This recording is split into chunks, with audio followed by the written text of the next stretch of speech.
Talk is live and direct on a Friday.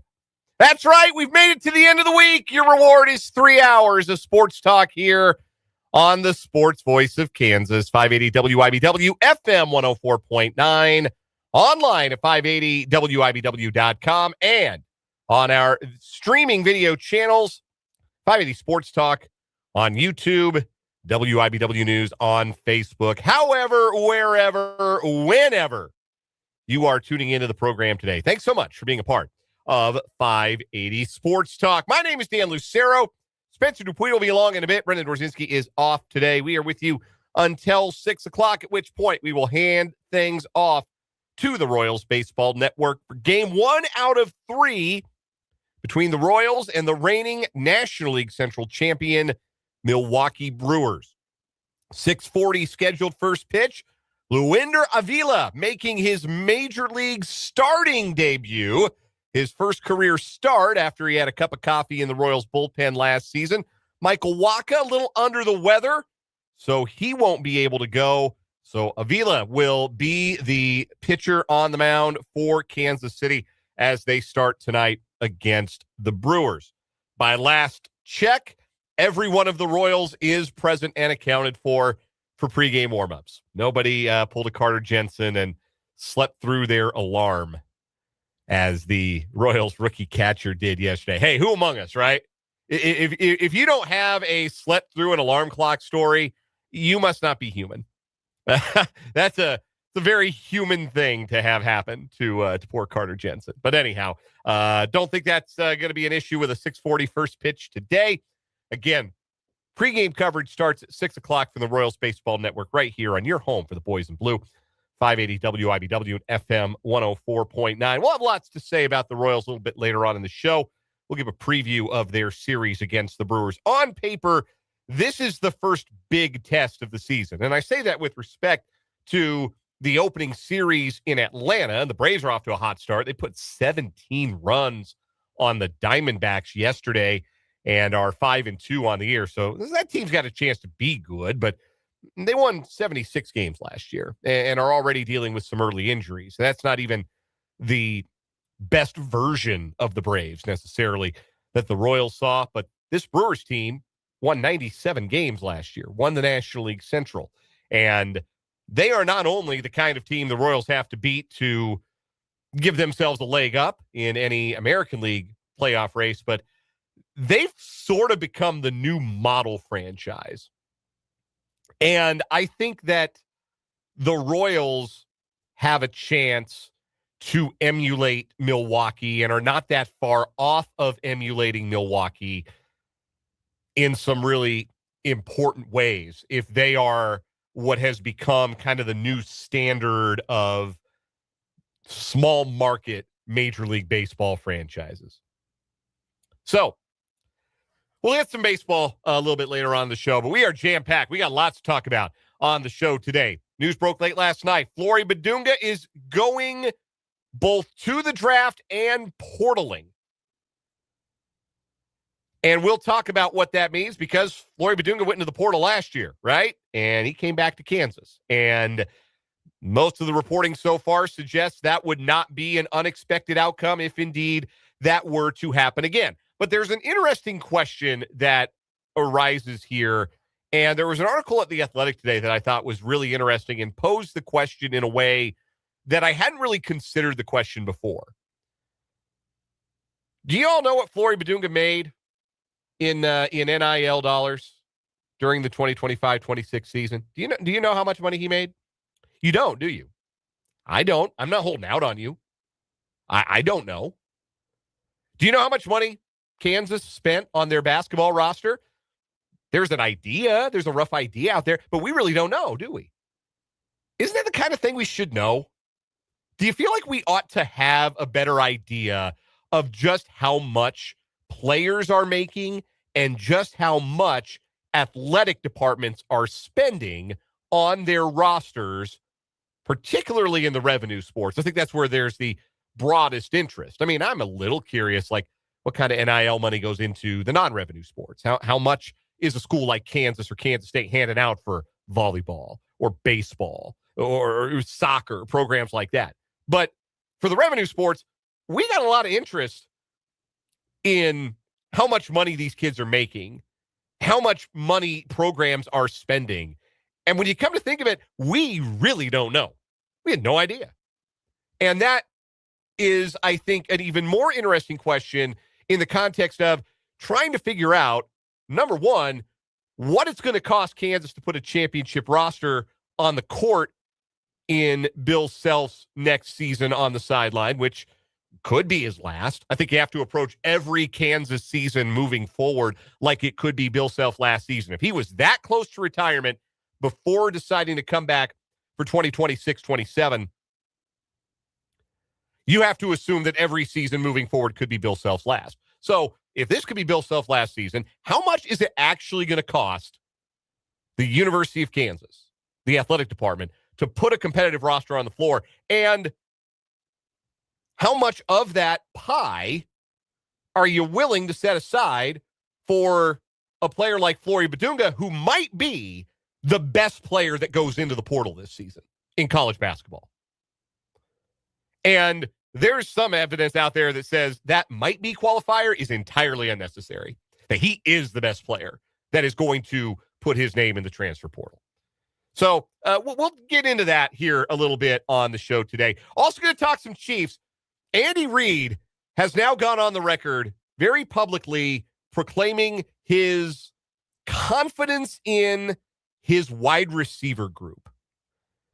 And when I think about how most Chiefs fans feel about the wide receiver room entering 2026, confidence would not be a word that I would use.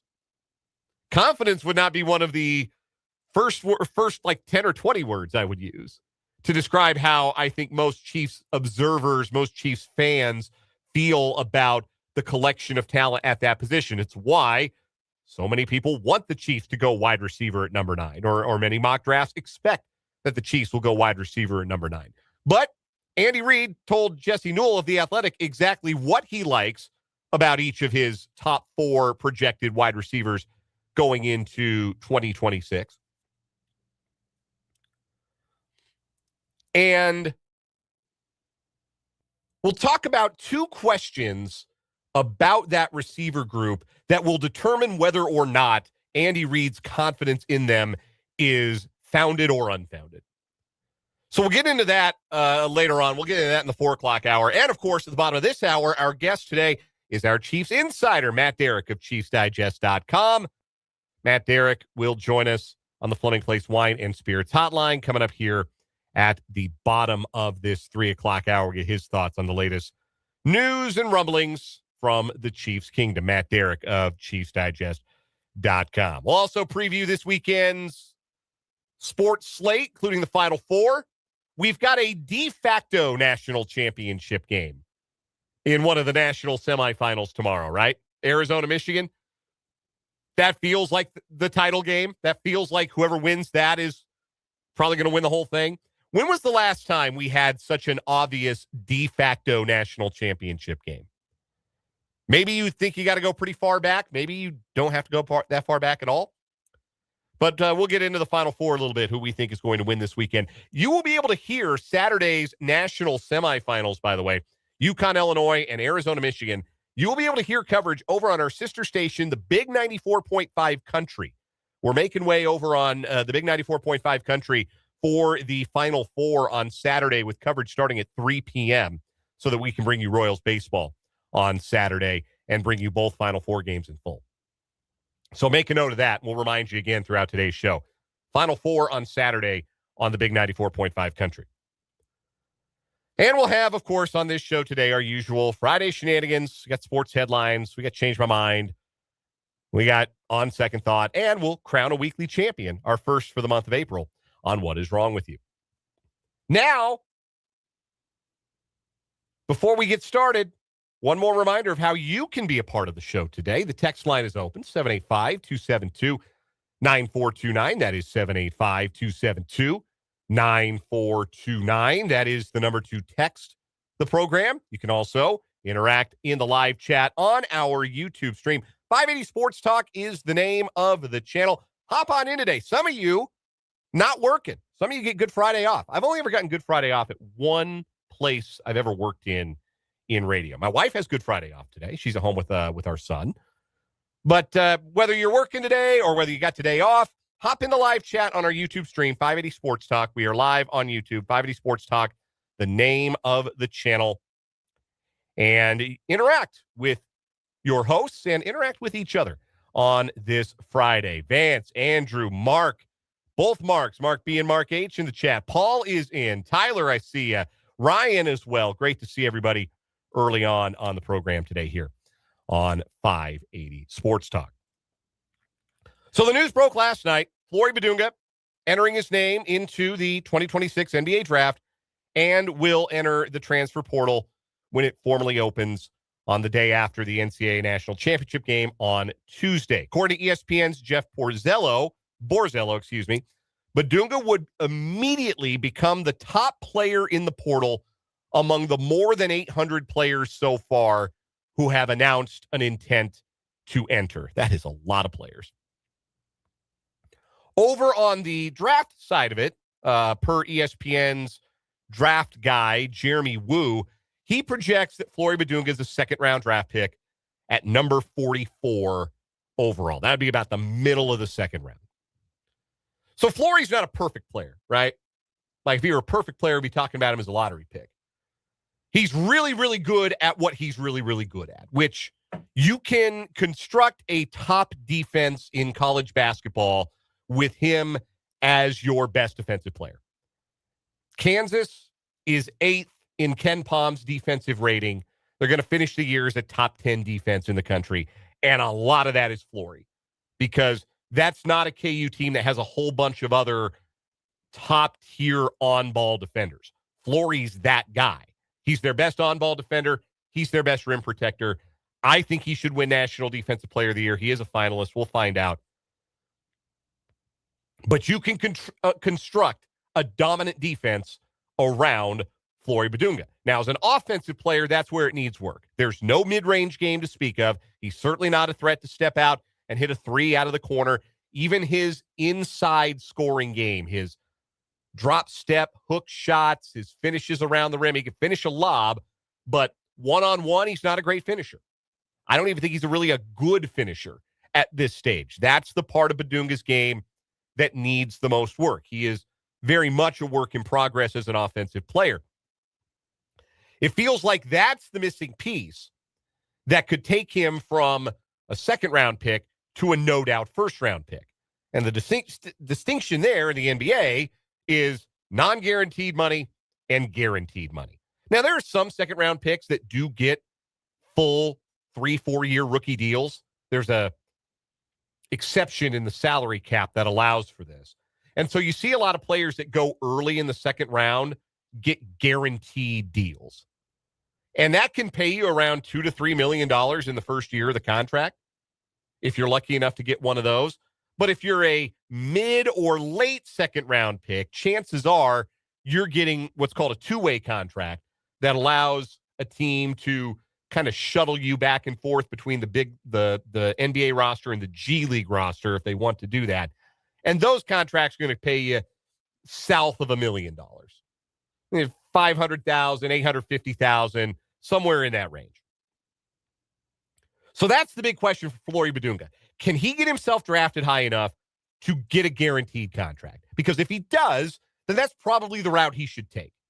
I'd encourage anybody, if you can get guaranteed NBA money, a guaranteed 3 to 4 year NBA contract, go get it. But if not, we know that there is ample money available in NIL at the college level, at the major college level, and there will be ample money available for Flory Bidunga because he is going to be the best player, the most impactful player that enters the portal. Most of what is out there right now regarding Bidunga suggests that, like last year, Bidunga wants to explore his options, but we would be willing to return to Kansas. And remember, he was all but gone last year. pretty much written off the idea that Bidunga was going to return. I think it was Auburn, if I remember the rumors right, that Auburn was prepared to spend really big on Flory NIL-wise. And then late on in the game, Kansas found the money in the sofa cushions or whatever it was that they needed to bring Flory back for his sophomore year. Glad they did. Hard to imagine what this past season would have been like without him. We can infer, based on, again, reporting that is out there, based on Bill Self's own words in the statement he released when he announced that he was coming back, we can infer that Kansas plans to spend big on this year's roster. So, if Kansas wants Flory Bidunga back, they're not going to get outbid, right? They're not going to get outbid by anybody. If Flory Bidunga decides to play somewhere else in college basketball that is not Lawrence, Kansas, it is not going to be because somebody paid him more than Kansas can pay. So that begs two questions. Number one, if Kansas's NIL budget is going to predominantly go to two guys, we'll say three. Let's say it's three guys, because feels like KU has a decent chance to get the commitment from Tyron Stokes, but that's not going to come cheap. Talon Kinney is number 2 point guard in the class. He's committed to KU. I don't think he's coming for peanuts. And then you've got Flory Bidunga, who is going to command one of the higher NIL commitments out of the transfer portal in the country. Again, if he stays in college, which is the anticipation. How much would that inhibit Kansas's ability to grow the roster around those three guys, plus whoever else returns or remains committed in the high school class of 2026? What does that balancing act look like? Are you then overcommitted to three players, two of whom are freshmen, and one of whom is at this point in his career still a bit of an offensive liability? CJ Moore, when he comes on with us, our college basketball insider from The Athletic, always says, like, if you're going to outlay big money in NIL, you better do it for a pro. You better do it for a guy who has NBA skills. And I think Flory Bidunga can play in the NBA. But is that an NBA player like Yaxel Lendeborg of Michigan is an NBA player? I don't know. Lendeborg was the best player out of the portal last year. And there are rumors out there that he had a $7 million offer from, I think it was Kentucky. I think Lendeborg himself is the one who suggested that there was a $7 million offer out there for him. So if Bidunga's the best player out of the portal this year, that gives you an idea. You comfortable with that sort of outlay for a player who doesn't create his own offense, who might not be an offensive threat, an offensive weapon for your team? Now, he's a great defensive player, a superb defensive player. But is he given too much of that back on the offensive end? So that's one question about what you want to allocate resource-wise to this player. But here's the second question. Shouldn't we know exactly what those numbers are? And this is a big picture discussion. But Matt Baker in The Athletic has an article today, and I would highly recommend anybody read it. If you're an Athletic subscriber, if you're not, get a gift link from somebody, because it's a really important article, I think. And I agree with the sentiment that we ought to know what college teams are spending on their rosters, and we ought to know what individual players are getting, because we know at the pro level, right?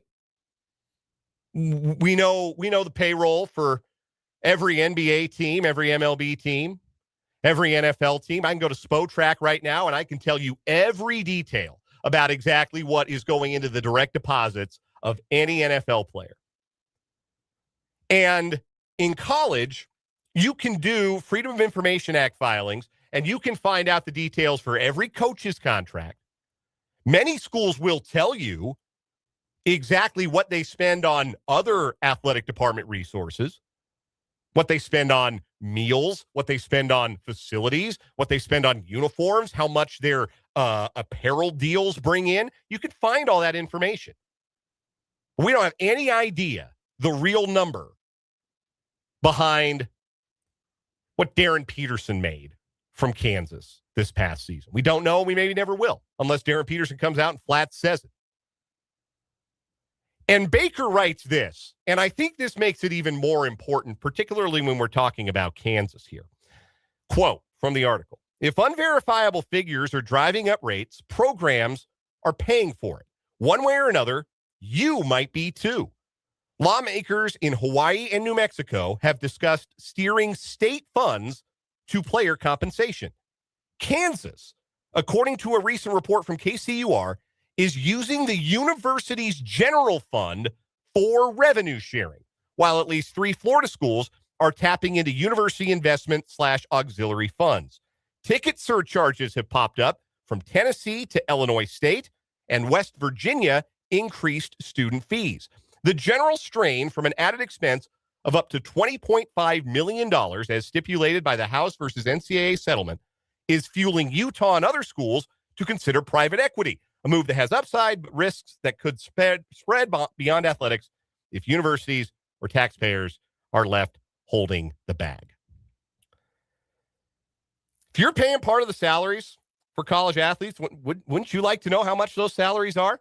If one of the highest paid state employees is the quarterback at the state university or the star shooting guard for the state university, shouldn't we know that? I think we should know that. In general, I think that's information we ought to have. Put it in Open the Books. You know what Open the Books is?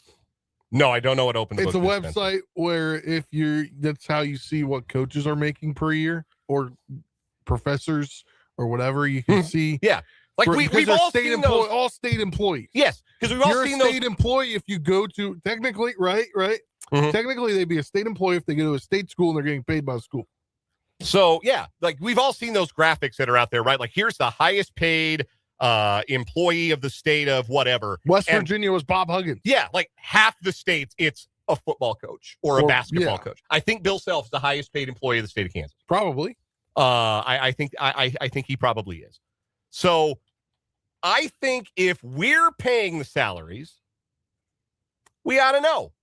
I understand it's different if it's a private school. And this is what schools have argued, is that it puts you at a competitive disadvantage, right? Like, okay, if it's out there that Auburn, let's go down south because that's, where it just means more.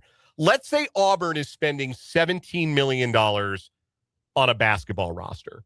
If you know that and you're Alabama, do you know how much money you're going to spend on your basketball roster? $17 million and 1 cent. Yeah. You are going to do whatever you can to outspend your rival and vice versa. Okay, Alabama's spending that much money. Well, now what's LSU going to spend? What are these other schools going to go out and spend? And the argument that coaches are in favor of this information, because what's going to happen for Flory Bidunga's case, because Flory has representation. Flory's representation is going to ask for a certain dollar amount. It's the way negotiating works, right? But there's no real way to verify other numbers to be able to say, well, comparable players only made X, or actually comparable players made Y, so maybe Flory's even more valuable than his initial NIL ask would suggest.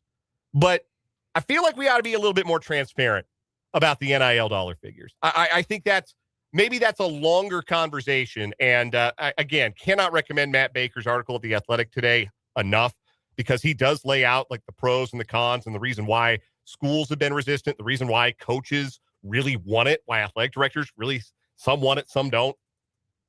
But I really do believe that that's a number we ought to know, because then that gives us an idea. And I think we can speak a little bit more knowingly about whether or not the money that is being allocated is being spent wisely, frankly. And I know you can argue that no NIL money is spent wisely or that it's all too much, and I understand. I do. I'm sympathetic to that line of thinking, but I do. I would like to see a lot more transparency when it comes to the actual dollar figures that are being spent by teams, spent by programs, and what players are making in NIL dollars.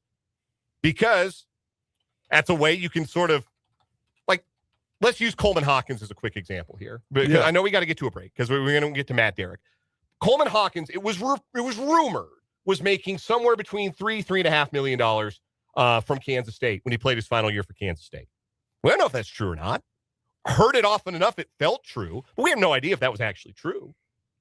And if it is true, then you can look at that and say, okay, well, then maybe that wasn't the best allocation of funds to pay Coleman Hawkins X amount of money because he didn't play like an X amount of money player. But then again, what if he did? What if there were other players who were making more than he did that were not performing to the level that Coleman Hawkins did?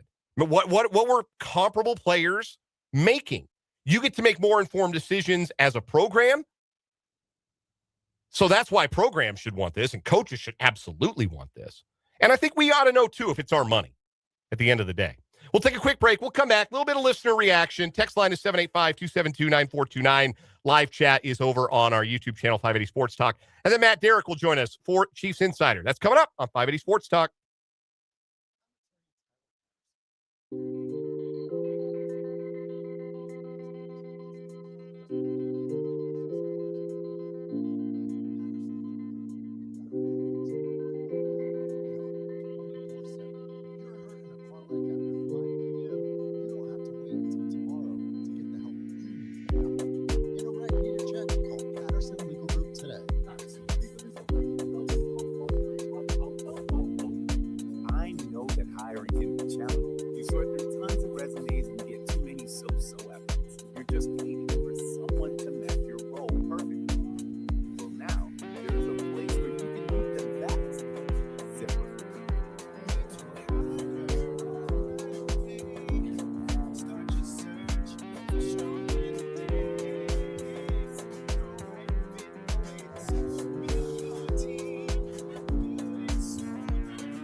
WIBW Topeka.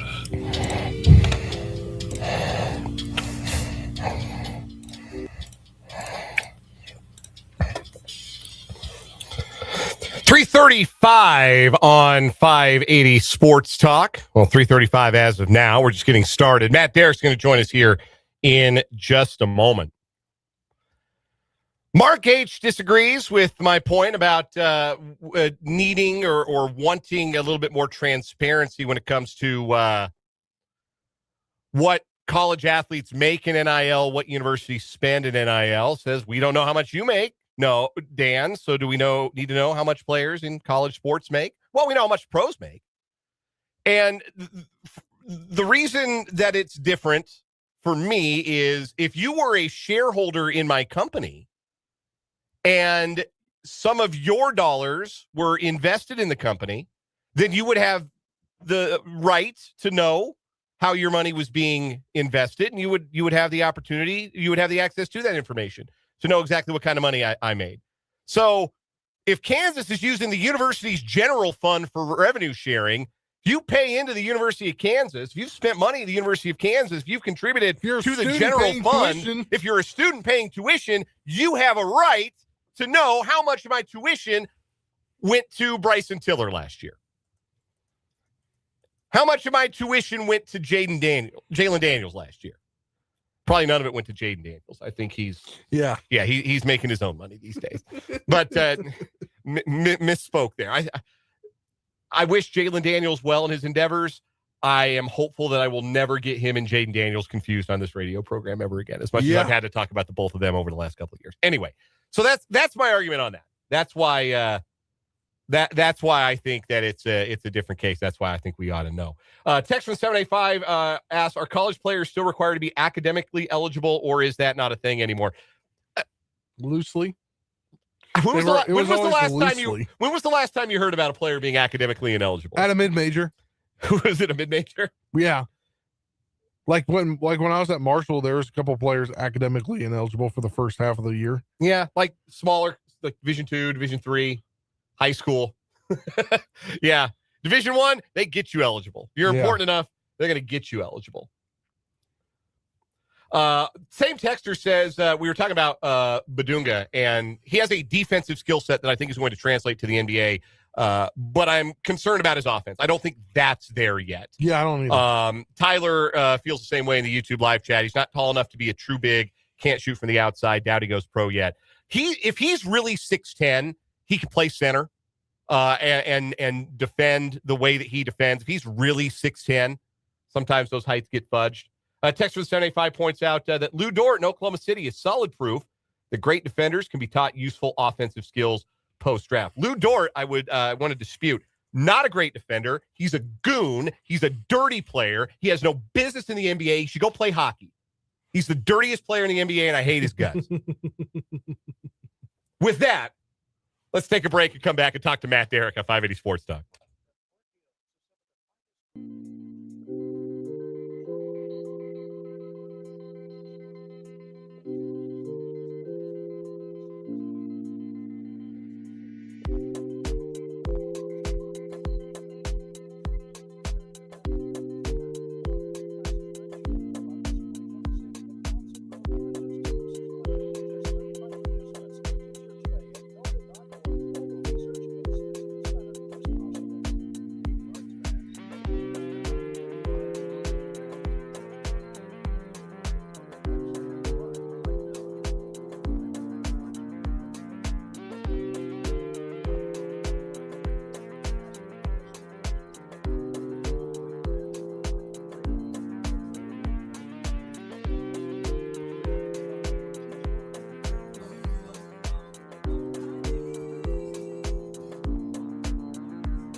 WIPW Topeka.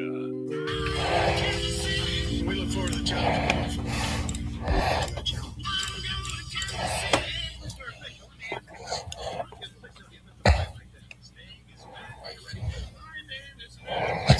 We go to Kansas City for our Chiefs insider. Matt Derrick of ChiefsDigest.com joins us on the Fleming Place Wine and Spirits hotline, as he does every single Friday at this time. Again, you can catch all of Matt's coverage of the Chiefs at ChiefsDigest.com. Matt, are you ready for the draft? You ready to get it here, get it over with already?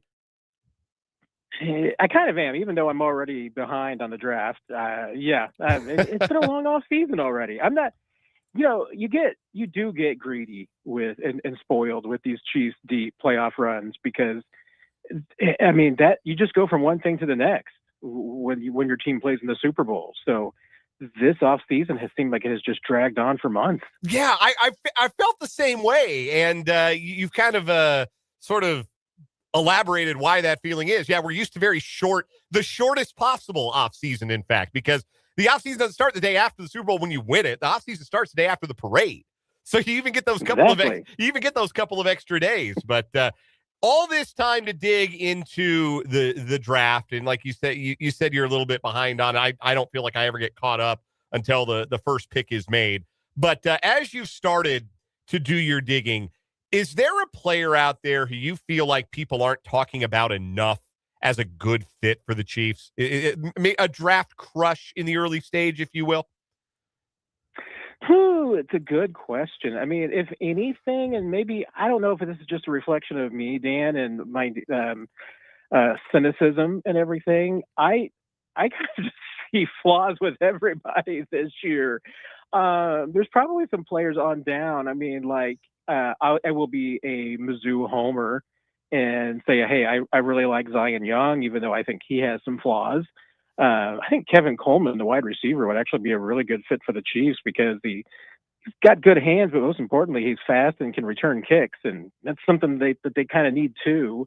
I mean, I like Reuben Bain, and it's a big name, obviously, and we'll see if he falls to the Chiefs or not, and if they do, whether they'll take him. But that's the player that I feel like I like the best in this draft, and it says a lot because I'll tell you what, if you heard Brett Veach on with Peter Schrager this week, I really got the sense from Brett that, and he's already has said some things about the fact that this is going to be a draft that maybe there's not as many first round picks as there are. He said, hey, this is a unique draft. And I really felt like knowing Brett over the years that's Brett Veach's way of saying, yeah, this is a draft where there's like two guys with first round grades, and who knows what we're going to be able to do at 9. Matt Derrick of ChiefsDigest.com is our Chiefs insider joining us here on the Fleming Place Wine and Spirits Hotline on 580 Sports Talk. How much gamesmanship do you think the Chiefs typically do when people like Brett Veach, Andy Reid are doing media availability, when they talk to the press in this intervening period between the combine and the draft? And do you feel like there's more gamesmanship happening this year now that the Chiefs not only have a top 10 pick, which they almost never have, but have 2 first-round picks, which they also almost never have? Yeah, Brett is, I will give him the credit, and this is a compliment. He is Obi-Wan Kenobi when it comes to talking about the draft. Everything that he tells us is true from a certain point of view.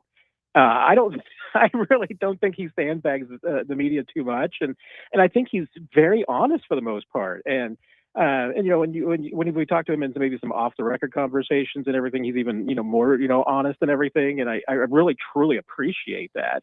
But I mean, when he says things like, hey, at 9, they're looking at wide receiver and defensive end and cornerback. I mean, I truly believe that. I mean, if they take something other than one of those 3 positions, I will be genuinely surprised. Even when I was talking with him pre-draft the last year about Josh Simmons, and I was probably the most skeptical person in Kansas City about taking Josh Simmons. And, when I raised all my questions, Brett offered reasons why I was wrong. I mean, I didn't come out and just say, hey, this is what we're going to do. But when I expressed, concerns about Josh Simmons, he'd take the opposite view and say, okay, well, this is why you might take him. I mean, they do gamesmanship. If you remember the stories behind, Patrick Mahomes, they disguise that interest in him massively. And that is one thing I get, you give Brett credit for, is that in general, I think he's very honest and open with all of us, the media and the public. But when it gets down to the specifics, he does play a little gamesmanship because he does want to keep other teams off course and not knowing where he's going to go. So speaking of gamesmanship, Andy Reid spoke earlier this week and told Judy Batista of NFL.com, the NFL Network, that he felt like his team was in better position at wide receiver than a lot of people think. And went on to elaborate with that in a side interview he did at the owners' meetings. And Jesse Duell relayed a lot of that in a column at The Athletic, but seems to at least publicly show a little confidence in the 4 wide receivers that we know for sure are going to be on the 2026 roster with Rashee Rice, Xavier Worthy, Tyquan Thornton, and Jalen Royals. How real do you think that confidence is in that group from Andy Reid? Setting aside whether or not it's a smokescreen, how confident do you think the Chiefs really are organizationally in the guys they have? I think it's legitimate, absolutely, and I think that this is another kind of just in general about the offense, an area where Andy and Brett have both been, I think, pretty brutally honest about what they thought the problem was last year. I can tell you this, Dan, from talking to people in the organization, during the season, since the end of the season, they don't think they're a 6-11 team. They don't think that they are that many pieces away. There's a lot of sense that, hey, there was some bad luck last year. Were there some mistakes in roster building? Were there mistakes in coaching? Yeah, and I think they're wearing that. I mean, I think they're more than willing to take the blame for that.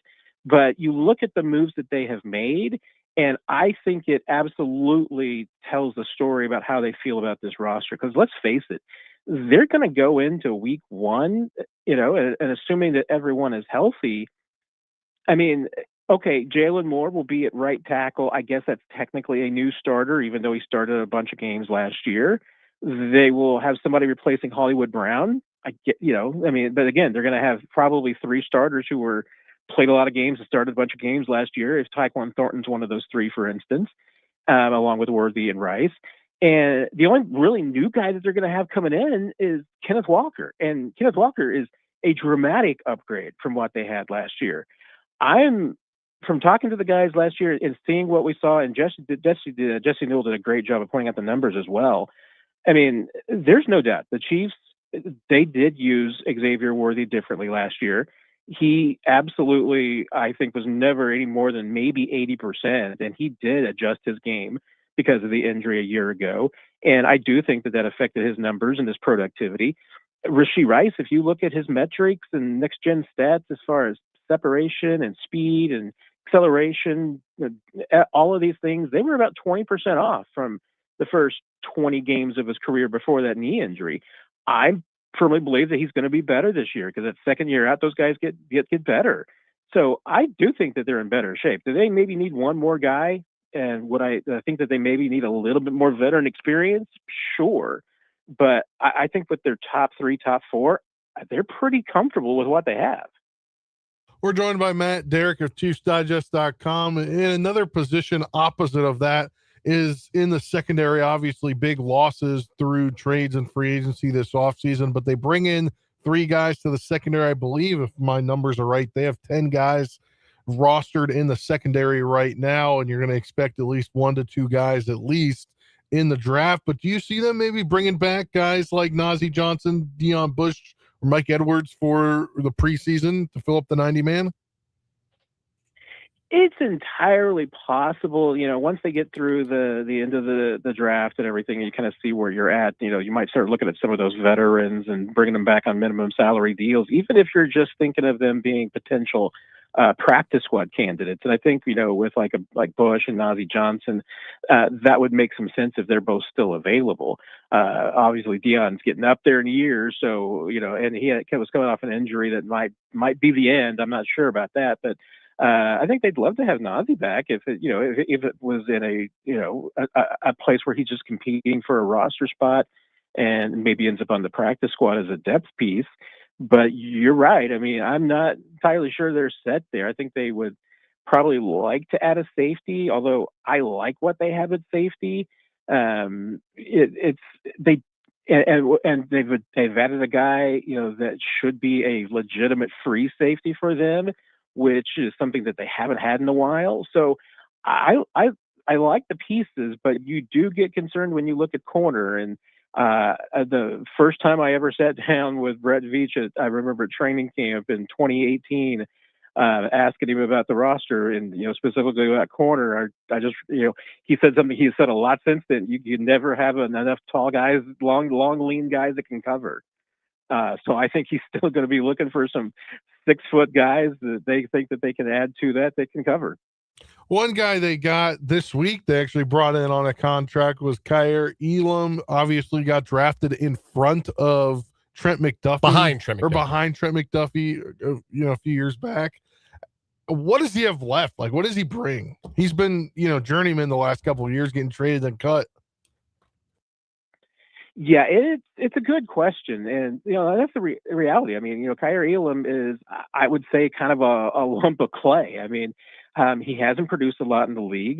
His film that he's had has been pretty rough. He's bounced around to 3 teams at this point. He's also he was in I would call a championship environment at Buffalo, but hadn't necessarily been with a championship defense. And both the guys that were his position coaches, both were let go by Buffalo after short stints. So not sure that he's had the greatest coaching in the world.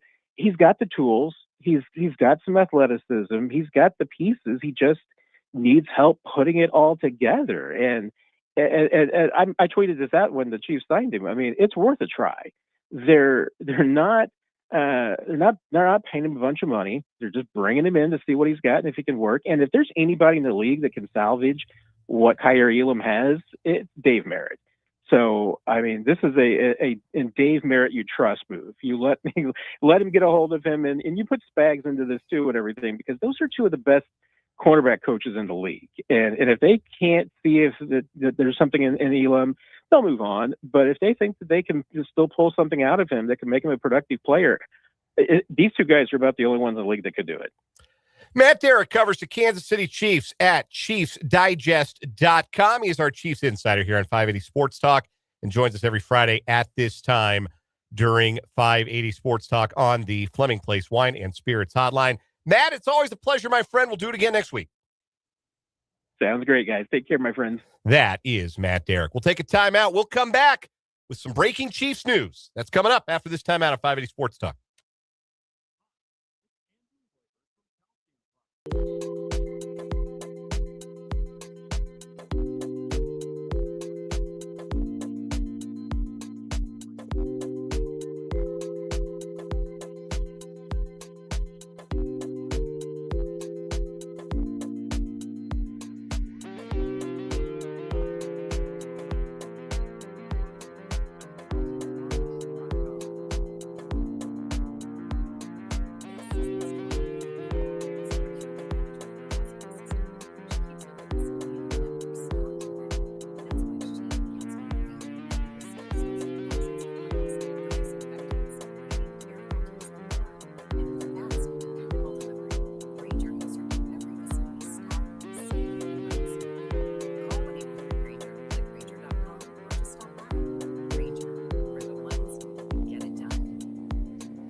Back on 580 Sports Talk, Dan and Spencer with you, wrapping up this 3 o'clock hour with some breaking news from Adam Schefter of ESPN. Quote, the NFL has concluded today that Chiefs wide receiver Rashee Rice has not engaged in conduct that violates the personal conduct policy, and the investigation into accusations from his former girlfriend is now closed.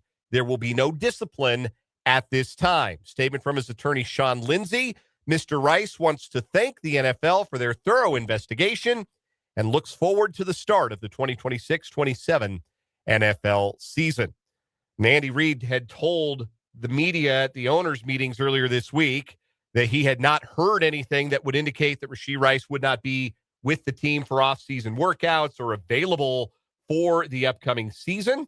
And now we know that that is now word from the National Football League, that in fact there will be no discipline at this time for Rashee Rice in connection with the allegations and the accusations made by his former girlfriend. So that is the breaking news, and that is certainly what you would call welcome news for the Chiefs. Rashee Rice certainly has an off-field history and has already sat through one suspension last year, that 6-game suspension. But as of now, the investigation into the allegations of Rashee Rice's former girlfriend, the mother of his 2 children, has now been closed, and there is no discipline planned for Rashee Rice. I mean, that helps you if you're the Chiefs, knowing unless he does something stupid now, you're going to have him, and it doesn't alter your draft plans. Yes. This is it's good the to have timing this. is great. Yes, you would much rather have this knowledge now than in May or June. Yes. Yeah, that uncertainty, that was a big part of the frustration about it. It's like, God, for the second straight year, there's Rashee Rice is the subject of an investigation, and this is hanging over the team's head. Well, now this is hanging over his head or the team's head anymore for now, and that is, I must imagine, a great relief both to Rice, but I think also to the Chiefs and their front office when it comes to roster building. Good timing, at least as far as the discussion goes. We're going to talk about the Chiefs wide receiver room. Andy Reid likes his wide receivers. Should he? Plus, some Final Four talk, and we'll crown a weekly What Is Wrong With You champion. Coming up on hour number 2 of 580 Sports Talk.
building once used as nurses' quarters at Fort Riley now has a new purpose. Drives Hall now serves the Hall of Heroes, honoring fallen soldiers. Street renaming was also part of the ceremony, named in honor of the 2026 Medal of Honor recipient, Derrick. I'm Jared Royce for 13 News. This Kansas Information Network update is brought to you by Eden Roofing and Exteriors.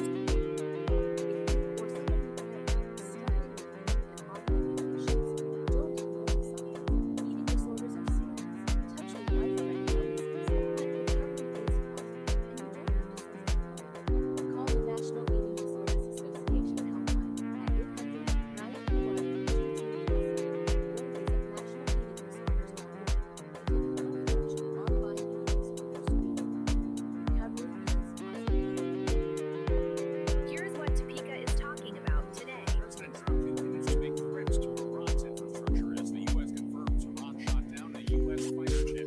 The Artemis II has cleared Earth orbit and heads for the first U.S. manned moon orbit since 1972. New jobs report blows predictions out of the water, adding 178,000 new jobs. Unemployment at 4.3%. Stay connected for updates all day. FM 104.9, 580 AM, WIBW. I'm attorney Tyler Patterson. Wouldn't it be nice if car wrecks took the weekend off? But they don't, and neither do we. If you're hurt in a car wreck over the weekend, don't wait until Monday to get the help you need now. At Patterson Legal Group, we've got a whole team of people who are ready to help 24/7. The faster you call us after your car wreck, the faster we can start getting you all the help you deserve. In a wreck, need a check? Call Patterson Legal Group today.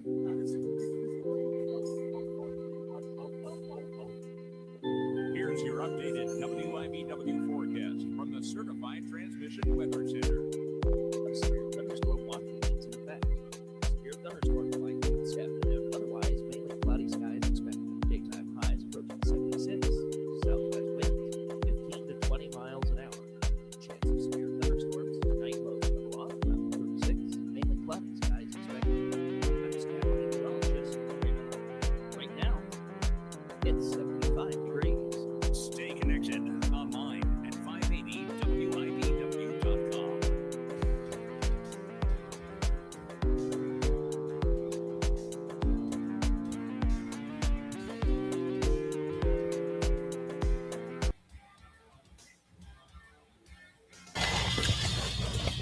Let's get it. Now, number 2, 580 Sports Talk on this Friday afternoon. Dan Lucero, Spencer Dupuis with you on the Sports Voice of Kansas, 580 WIBW, FM 104.9, online at 580WIBW.com, and in living color on our YouTube stream, 580 Sports Talk, and our Facebook page, WIBW News. Great to be with you. We're here until 6 o'clock tonight. And then we'll hand it off to Royals baseball. The Royals and the Brew Crew, first of 3 tonight at the K. 6:40 scheduled first pitch. Luinder Avila will be making his first major league start after his cup of coffee in the Royals bullpen last year. It's Chad Patrick on the bump for Milwaukee.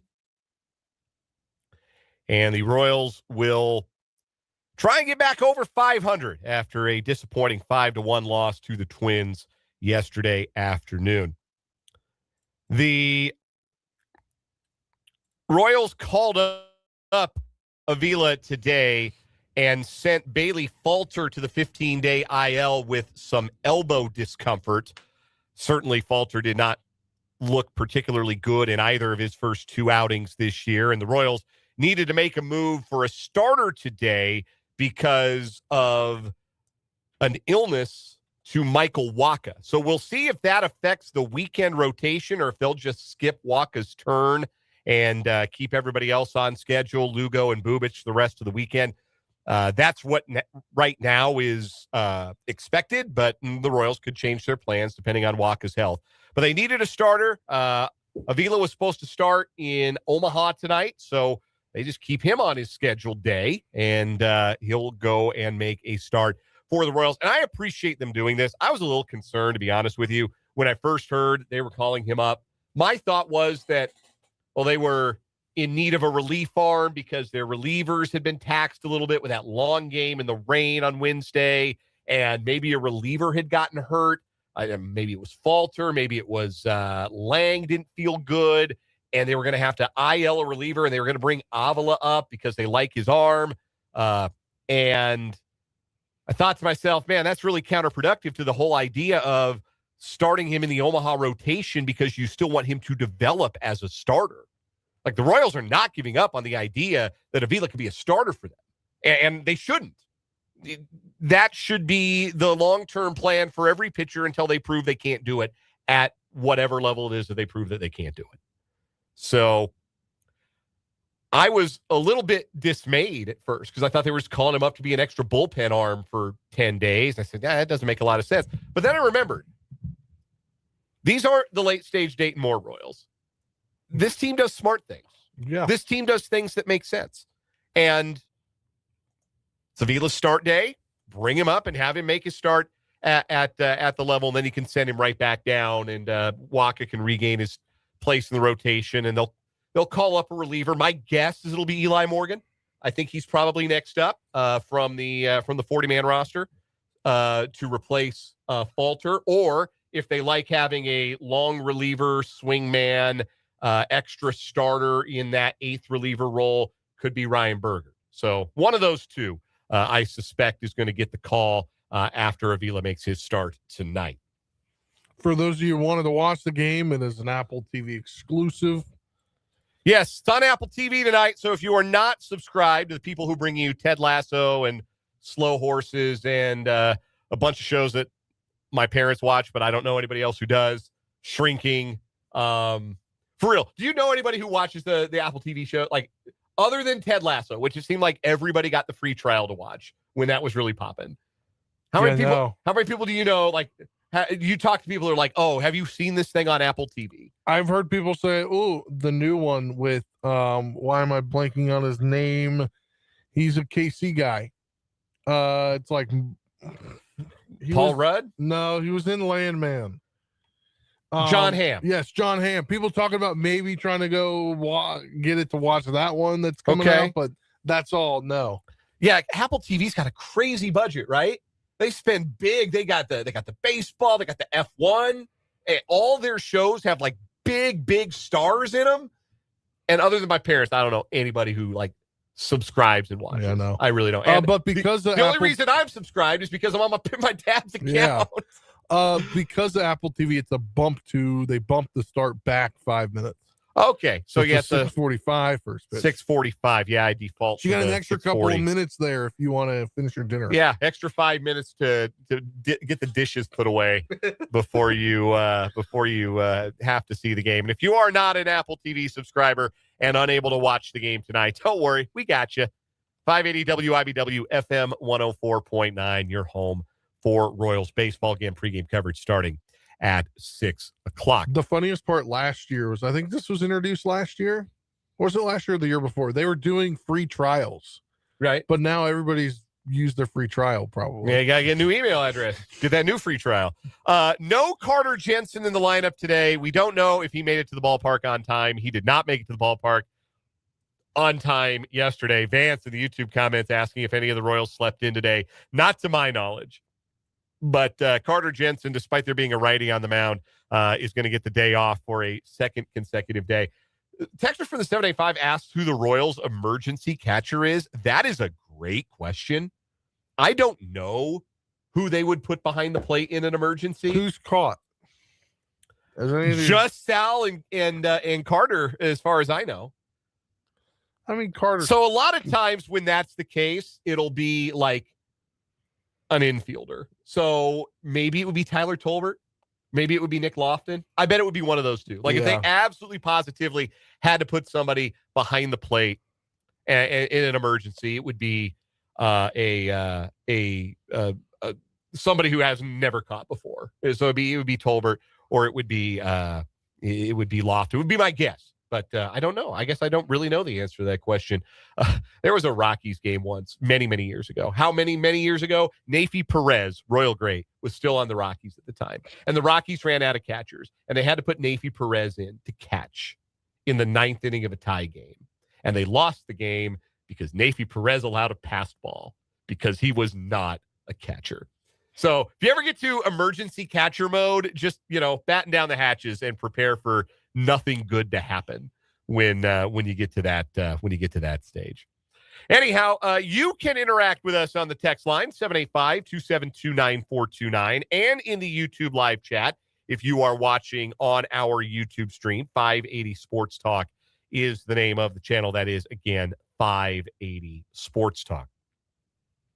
Still to come on this hour of the show, we'll look ahead to Saturday's national semifinals, the Final Four in Indianapolis, UConn and Illinois, Arizona and Michigan. You can hear both of those games tomorrow afternoon and evening over on our sister station, the Big 94.5 Country. And you're thinking to yourself, I don't hear a lot of sports on the Big 94.5 Country.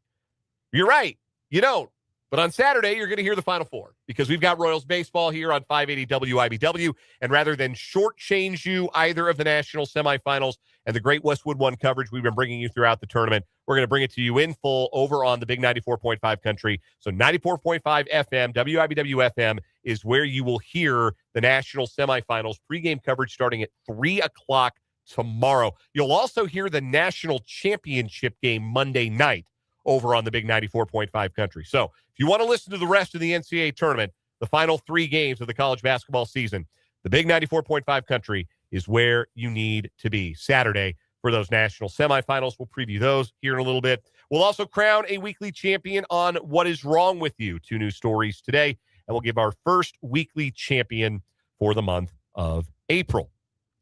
But first, obviously, we had breaking news at the bottom of the first hour. In case you're just joining us and missed it, the NFL has concluded that Chiefs wide receiver Rashee Rice has not engaged in conduct that violates the personal conduct policy regarding allegations of domestic violence made by his former girlfriend and the mother of his 2 children.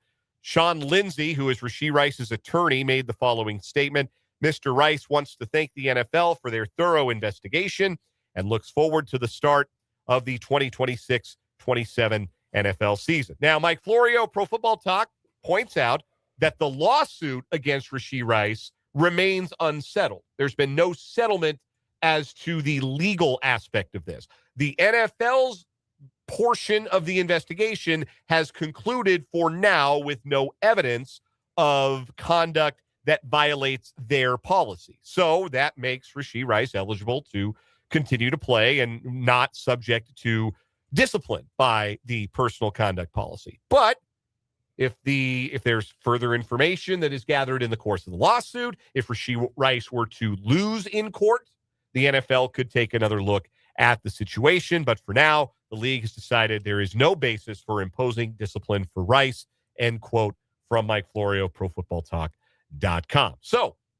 that reframes a little bit some of the discussion that I wanted to have today, because we had the owners' meetings this week in Phoenix, and the head coaches and the front offices and the owners are all down in Phoenix having a meeting before the draft and early on in this new league year. And Andy Reid spoke to the media, as most coaches do down there at the owners' meetings.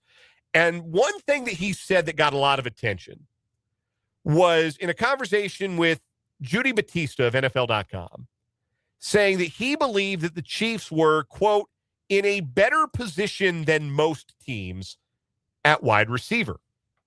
And that quote may have hit your ear a little bit awkwardly, because from what I have heard from you, the 580 Sports Talk listener, most of you do not think that the Chiefs are in a great position at wide receiver. Many of you believe that the Chiefs would be well served drafting a wide receiver at some point early in the 2026 draft, if not at number 9 overall, then with one of maybe their first 3 picks in this upcoming draft. And when we looked at the depth chart at wide receiver for the Chiefs entering 2026 before the start of the new league year, it was Rashee Rice, who at the time was under NFL investigation and perhaps looking at a second career personal conduct policy suspension. Xavier Worthy, who was injured and underwhelming in his second NFL season. Jalen Royals, who was injured and underwhelming in his debut NFL season. And then a whole bunch of practice squad types. That was it as far as the depth chart for the Chiefs. Now, the Chiefs addressed that by bringing Tyquan Thornton back, which I think is a move that is largely popular. Thornton made some big plays and seemed to have a downfield deep ball rapport with Patrick Mahomes in a way that other receivers, namely Xavier Worthy, have not quite developed yet.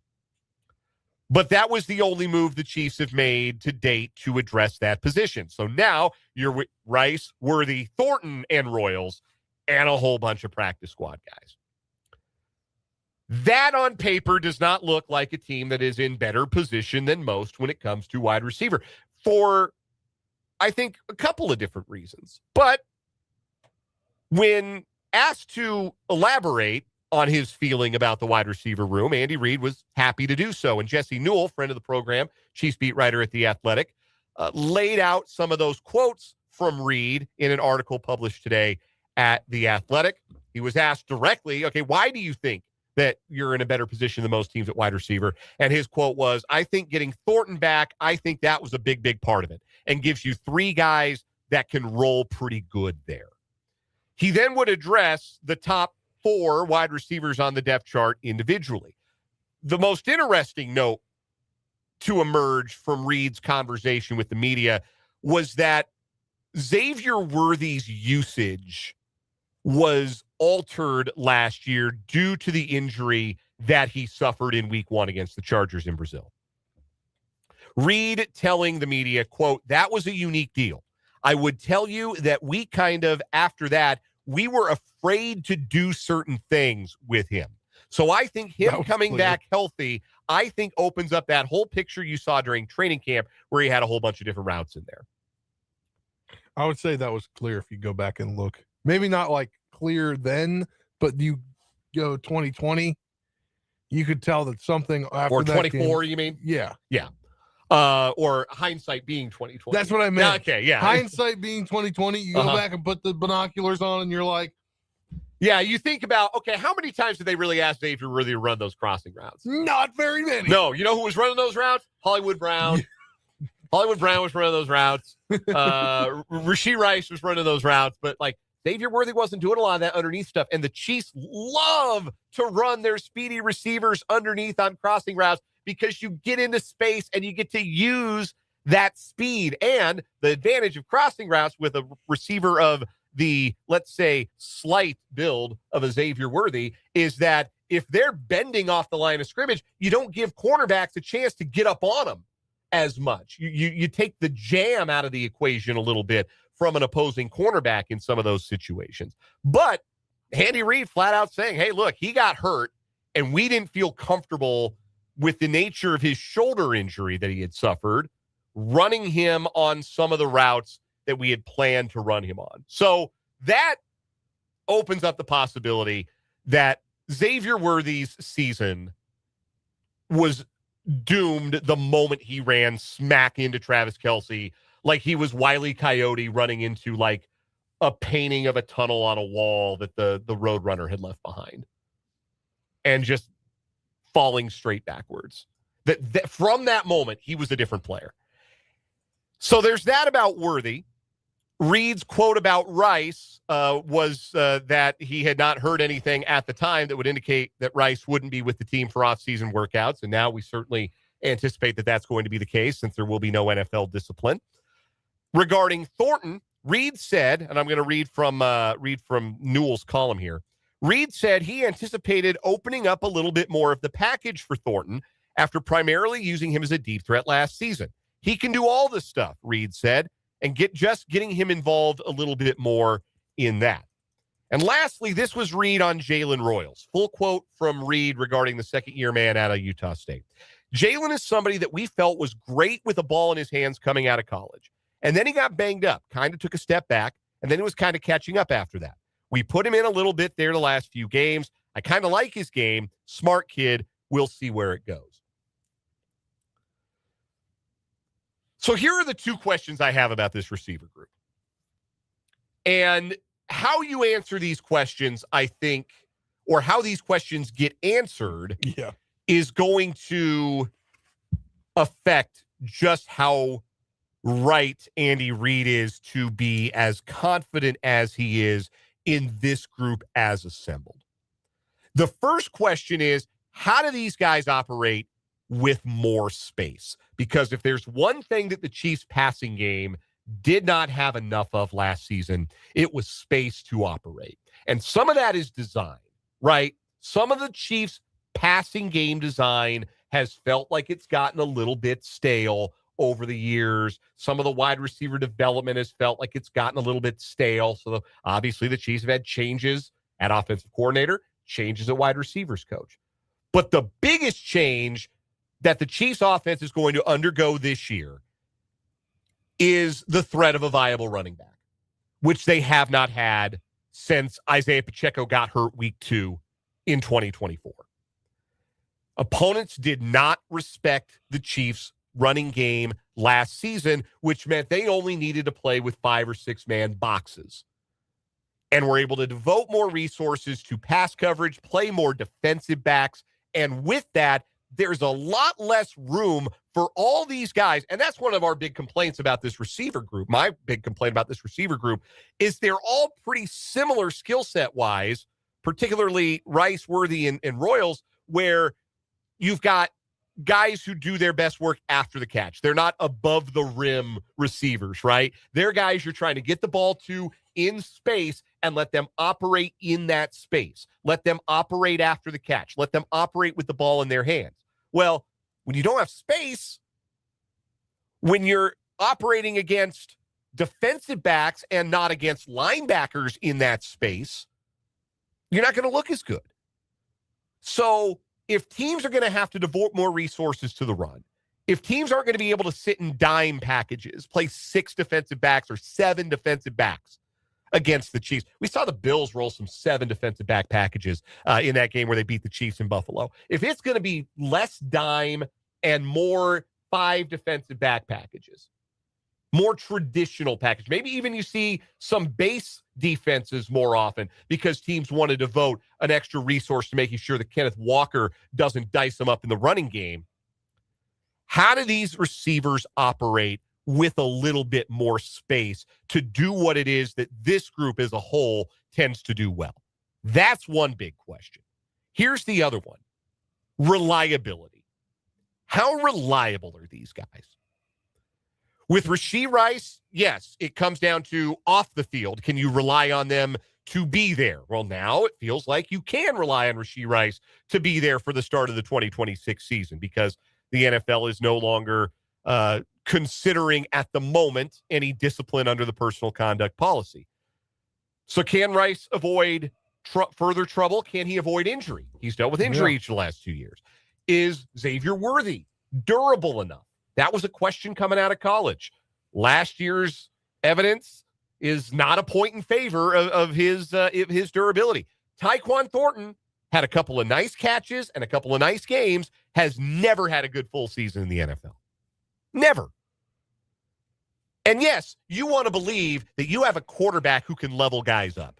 And if anybody does, the Chiefs do. But don't you still look at this group and feel like it's one guy short so that you are in a position to ask less, just a little less of guys who might not be capable of everything you dream of getting from them? In a vacuum, the perfect world production from guys like Rashee Rice, like could Rashee Rice be a 100-catch guy? Yeah. Like, I think he's got that kind of potential. Could Xavier Worthy be a burner, downfield threat, home run hitter, like 18-yard-a-catch guy? Yes, he has the physical traits for that. Tyquan Thornton has the physical traits for that and can be that kind of field stretcher. But none of them have really done it. And if instead of asking all those guys to be, okay, if all these guys are the best versions of themselves, then we're going to be all right at wide receiver. Don't you just want to add one more guy who's a starting caliber wide receiver to this bunch so that you just wind up asking a little bit less of Rashee Rice and Xavier Worthy and Tyquan Thornton? Because if you ask less, the better chance is that they're going to meet those expectations, meet those standards, meet that hope for production, and make for a more balanced and a more explosive offense. So those are the big questions for me. Andy Reid likes his guys. He should like his guys. He should say publicly that he likes his guys. But how reliable are they? And how are they going to look with more space to work? That, to me, it's a tantalizing answer. Like, the potential of that is really exciting, to think about a healthy Xavier Worthy having more room underneath on a crossing route, because instead of being matched up against a defensive back, he got matched up against a linebacker.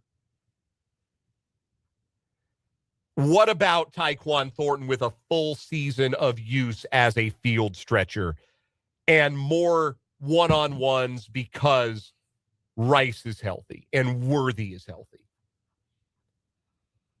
What about the chance for Worthy and Thornton to get open deep because the safeties have to creep up a little bit closer to that line of scrimmage? Because if they don't, they're not respecting the threat that Kenneth Walker provides.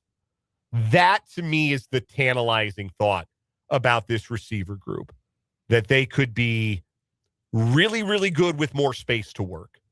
But we won't know that until we actually get to see what that space looks like when the rubber meets the road in 2026. We'll take a break here on 580 Sports Talk. When we come back, we'll crown a weekly champion on What Is Wrong With You.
WIPW, Topeka. What the hell? What the hell? What the hell? So what is wrong with you time on 580 Sports Talk? Stepping outside of the games and having a little fun with some very stupid people every day at this time here on 580 Sports Talk. We've got a weekly champion galloping under the influence, the drunk Kentuckian who went to the liquor store on a horse and was arrested for operating a non-motor vehicle under the influence of intoxicants. Yes, a horse qualifies as a non-motor vehicle.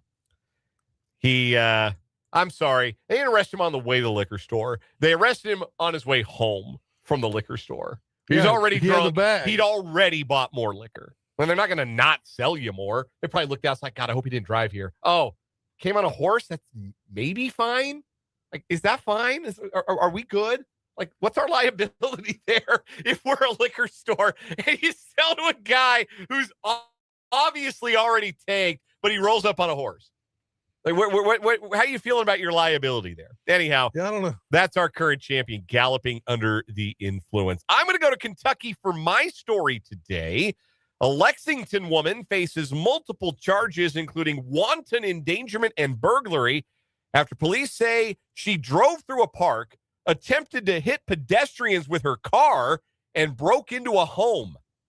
This all happened March 31st at Whitney Young Park after receiving reports of a driver doing donuts on the grass off the roadway and parking lots. The Lexington Police Department officers responded to the scene. According to the arrest citation, 40-year-old Catherine Johnston attempted to strike 3 people with her vehicle. The victims fled the park and attempted to get home, but Johnston allegedly chased them and tried to hit them again. The pedestrians, including an 8-year-old, were on the sidewalk and had to jump into the yards of nearby houses to avoid being struck. Johnston sped away as officers arrived in the area. Witnesses told police she traveled at an extreme rate of speed through the neighborhood. While fleeing, another officer spotted Johnston traveling west on Vine Street, where she attempted to run another car off the road. Another witness reported she nearly hit children playing in and on the side of the road.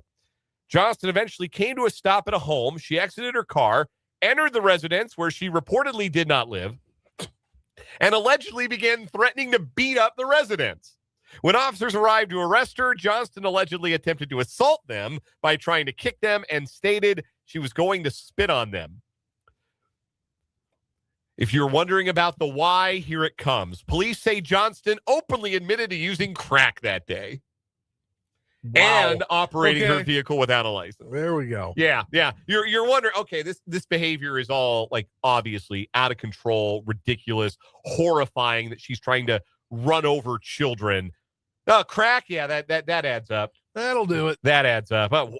Why did this woman do this? Why does she break into a home that isn't hers and threaten to fight everybody in it? Oh, she's high on crack. Yeah, there it is. She's charged with a lot. She got a lot of charges. Yeah. None of them have to do with crack, it would appear. Will they find any? They might have not found any. Maybe they didn't. Yeah, no possession. They say, I guess they can't really take her word for it and just hit her with a crack charge. But yeah, I'm sure the police. God, what is this woman's deal? Lady, what's your deal? Well, I've used some crack. I'm high on crack. Okay, yeah, that tracks. All right, what's your story today? Now we're going to South Florida. A South Florida man has been arrested after investigators say he intentionally caused the car crash and then tried to profit from it by filing fraudulent insurance claims. According to authorities, the incident happened back in February when he initially reported a traffic crash was later determined to be staged following a detailed investigation that included video evidence and witness statements. Investigators say the suspect deliberately and forcefully struck another vehicle. The suspect was identified as Van Steven Caron.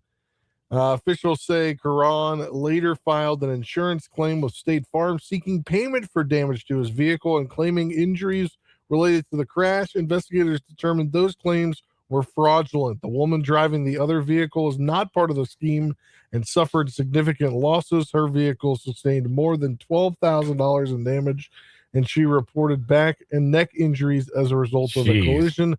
A warrant was issued for his vehicle, which was seized on March 30th. He was located and taken into custody the following day and now faces multiple charges connected to the staged crash and insurance fraud. The investigation remains ongoing. Yeah, don't involve some innocent person and get them hurt in your insurance fraud scheme. Just roll it down a hill into the lake like Homer Simpson tried to do that one time. He tried to do insurance fraud for Mo. Just roll it down a cliff into the into the lake or something. Yeah. Don't get anybody else tangled up in this. If you're going to do insurance fraud. Video evidence and witness statements. That's wild. Yeah. People, he thought, nobody's going to be the wiser. An accident's an accident, right? He thought he had gotten away with it too, probably. Oh, absolutely. He thought he got away with it. It was nearly a month and a half ago. Yeah. A wreck is a wreck, right? No. You can't just go out and slam your car into something and then on purpose and collect an insurance check. Not how it works. Nope. That's pretty good. I don't know that it beats the woman on crack, unless you want to go Ty goes to sobriety here, but woman trying to like she was doing Grand Theft Auto. Like she's doing a Grand Theft Auto mission. Like, are we in playing GTA in real life? GTA Lexington. That's exactly what it was. It's exactly what it sounds like she was trying to do. Walk up in a house and try to beat everybody up. All right, so GTA Lexington wins today, but does that beat Galloping Under the Influence? No. Bad. Shout out to Kentucky. Yeah. Good, big week for Kentucky on What Is Wrong With You. Galloping Under the Influence is our weekly champion. We'll come back, talk a little Final Four. National semifinals are tomorrow. It's the championship game, the de facto championship game being played tomorrow in Indianapolis. We'll talk about it next. 580 Sports Talk.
WIBW Topeka.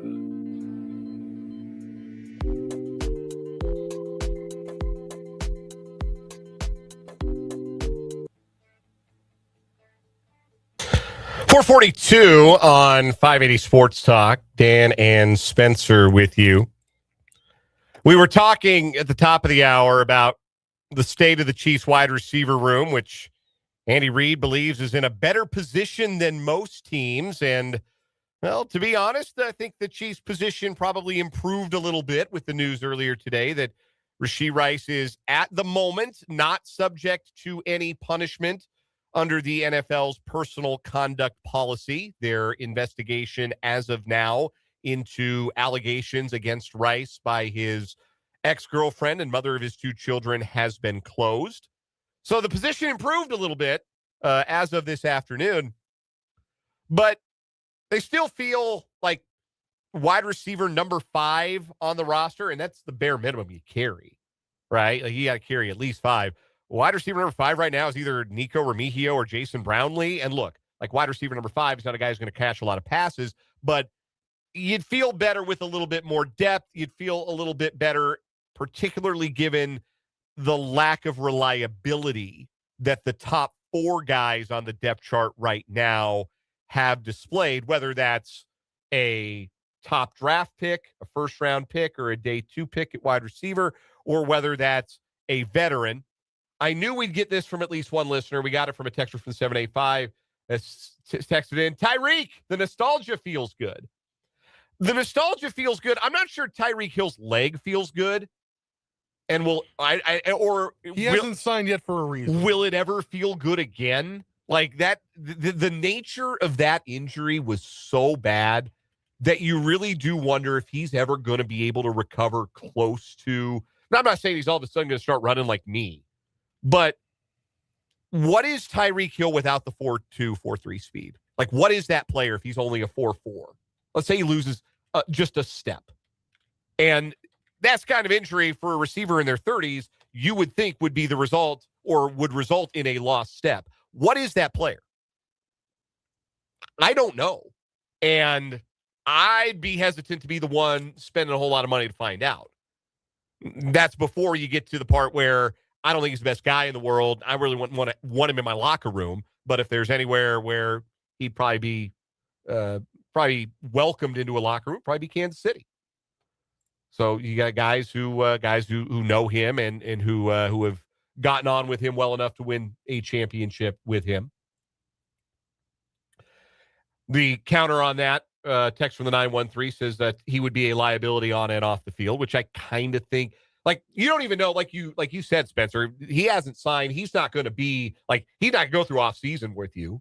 He's not going to go through OTAs. He's probably not a guy who's going to get onto a field doing like football stuff until training camp at the earliest. Yeah, he might not even sign until September, October with the team. And it's going to be at that point, limited. If someone's lost for the season, maybe you try to bring him in. Limited upfront money, a lot of incentives on the deal. It'll be one of those. And, the Chiefs might not be in a position, depending on how the draft goes, to try and to be in the market for a veteran wide receiver at that stage. A text for the 785 with an idea. Trade the 29th pick, the 70th pick, and next year's first rounder for Justin Jefferson, who doesn't seem happy in Minnesota. I don't think he is happy in Minnesota because I don't think they've done right by him at the quarterback position. Flip side of that is you trade all that, and then you have to extend him. So you're trading 2 first rounders and a third for Jefferson, and probably just like draft capital for player. That's probably about what he would fetch. But then you got to pay him. And the Chiefs seem like the kind of team that's going to give $40 million to a wide receiver. I don't think that's the position that they're gonna break the bank for.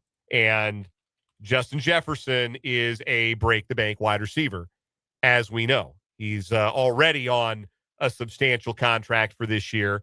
And then by the time you get to, you'd get him through 27, and then to be an out, you get him through 28. So he's on that $35 million a year contract, but you got to fit that under the cap. And then you have to explore the possibility that, okay, he has a big year playing with Mahomes. Even in a world where that is enough to get him and you do fit him under the cap, okay, he has a big year playing with Mahomes. Now I want $45 million a year. Then what do you do? Yeah, that's not. Then what do you do? Yeah. So I don't think that's realistic, probably just from a cap perspective before you even get to, like, do you have the capital to do it? You probably do, honestly. If you really wanted to make that happen in terms of, like, what you can send, everybody's got a price. Chiefs have 2 first-round picks. They can meet it. But can they get him under the cap? Iffy. And then how long would they keep him under the cap? Anyhow, I want to talk some hoops. Final Fours this weekend. UConn, Illinois, Arizona, Michigan. The Athletic says that Arizona, Michigan is the most obvious de facto championship game matchup in a semifinal since Duke and UConn in 2004. How old would you have been in 2004? 7. No. Yeah. Because I would have just turned 2003. Okay, so you probably don't remember Duke UConn in 04? No. Do you remember okay, so you probably don't remember then what the other semifinal was? No, I don't. It was Georgia Tech and Oklahoma State. Ugh. Yeah.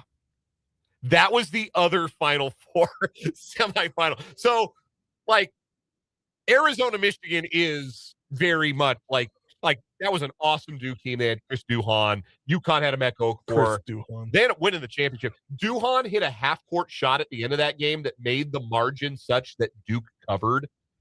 This was before sports gambling was legal, but I still remember that being a very big deal. But anyway. I met Chris Duhon. Oh, really? Bull great.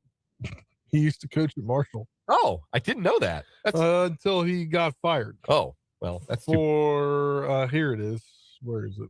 Yeah. He was arrested for revoked license from a 2015 DUI arrest on January 21st, 2017, like the day of a game. Dude, so they had to print out a press release at the game and put it at everybody's media spot. And he resigned 3 days later.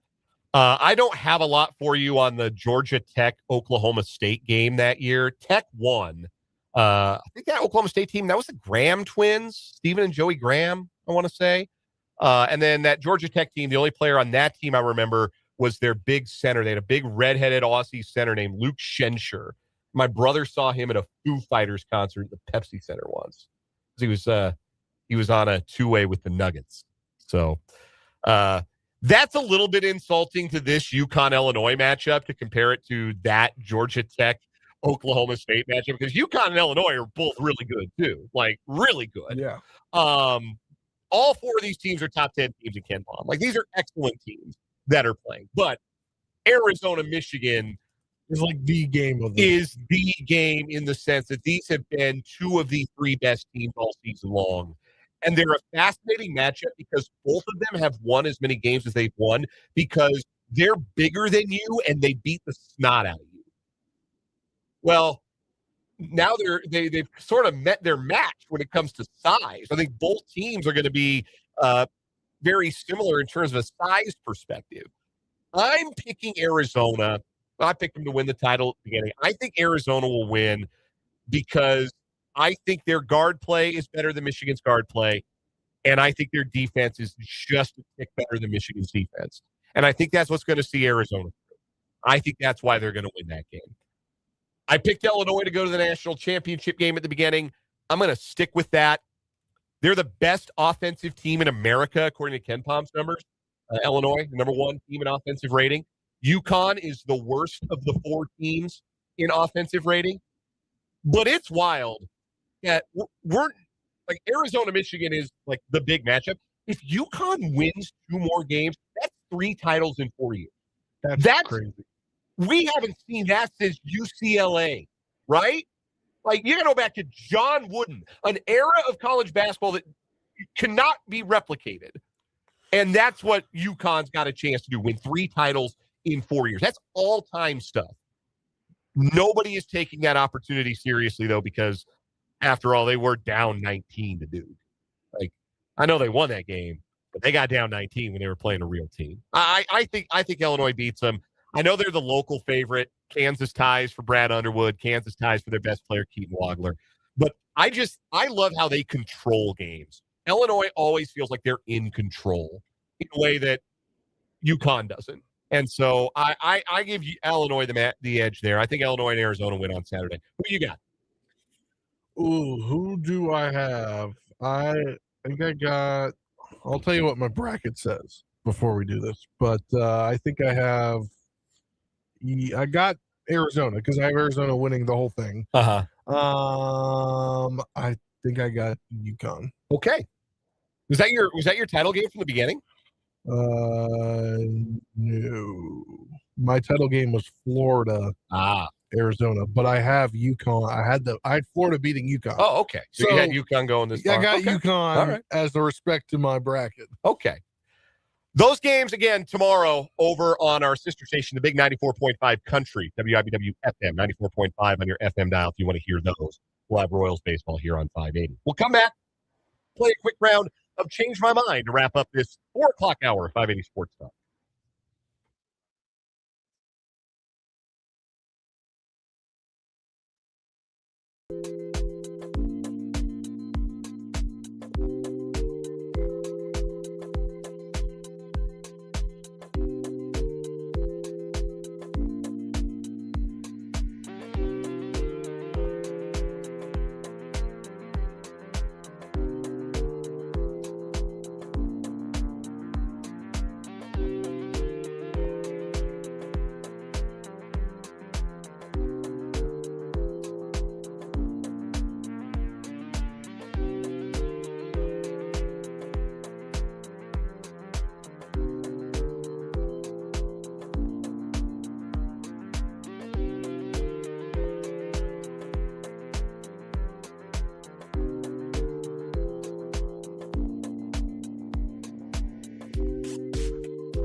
All right, 4:55. We got Changed My Mind to wrap up this 4 o'clock hour. Changed My Mind. Rashee Rice being cleared for now by the NFL does not change the fact that the Chiefs should not commit to a long-term extension when his contract is up at the end of this season. Yeah, I agree with you. You've already got the one suspension on record. You've got a significant injury. I think I think there's no big. I think he gets a 1-year contract either way. Yeah, it might be a prove it deal. Maybe it's back with the Chiefs. Who knows? Yeah. But you have to be able to.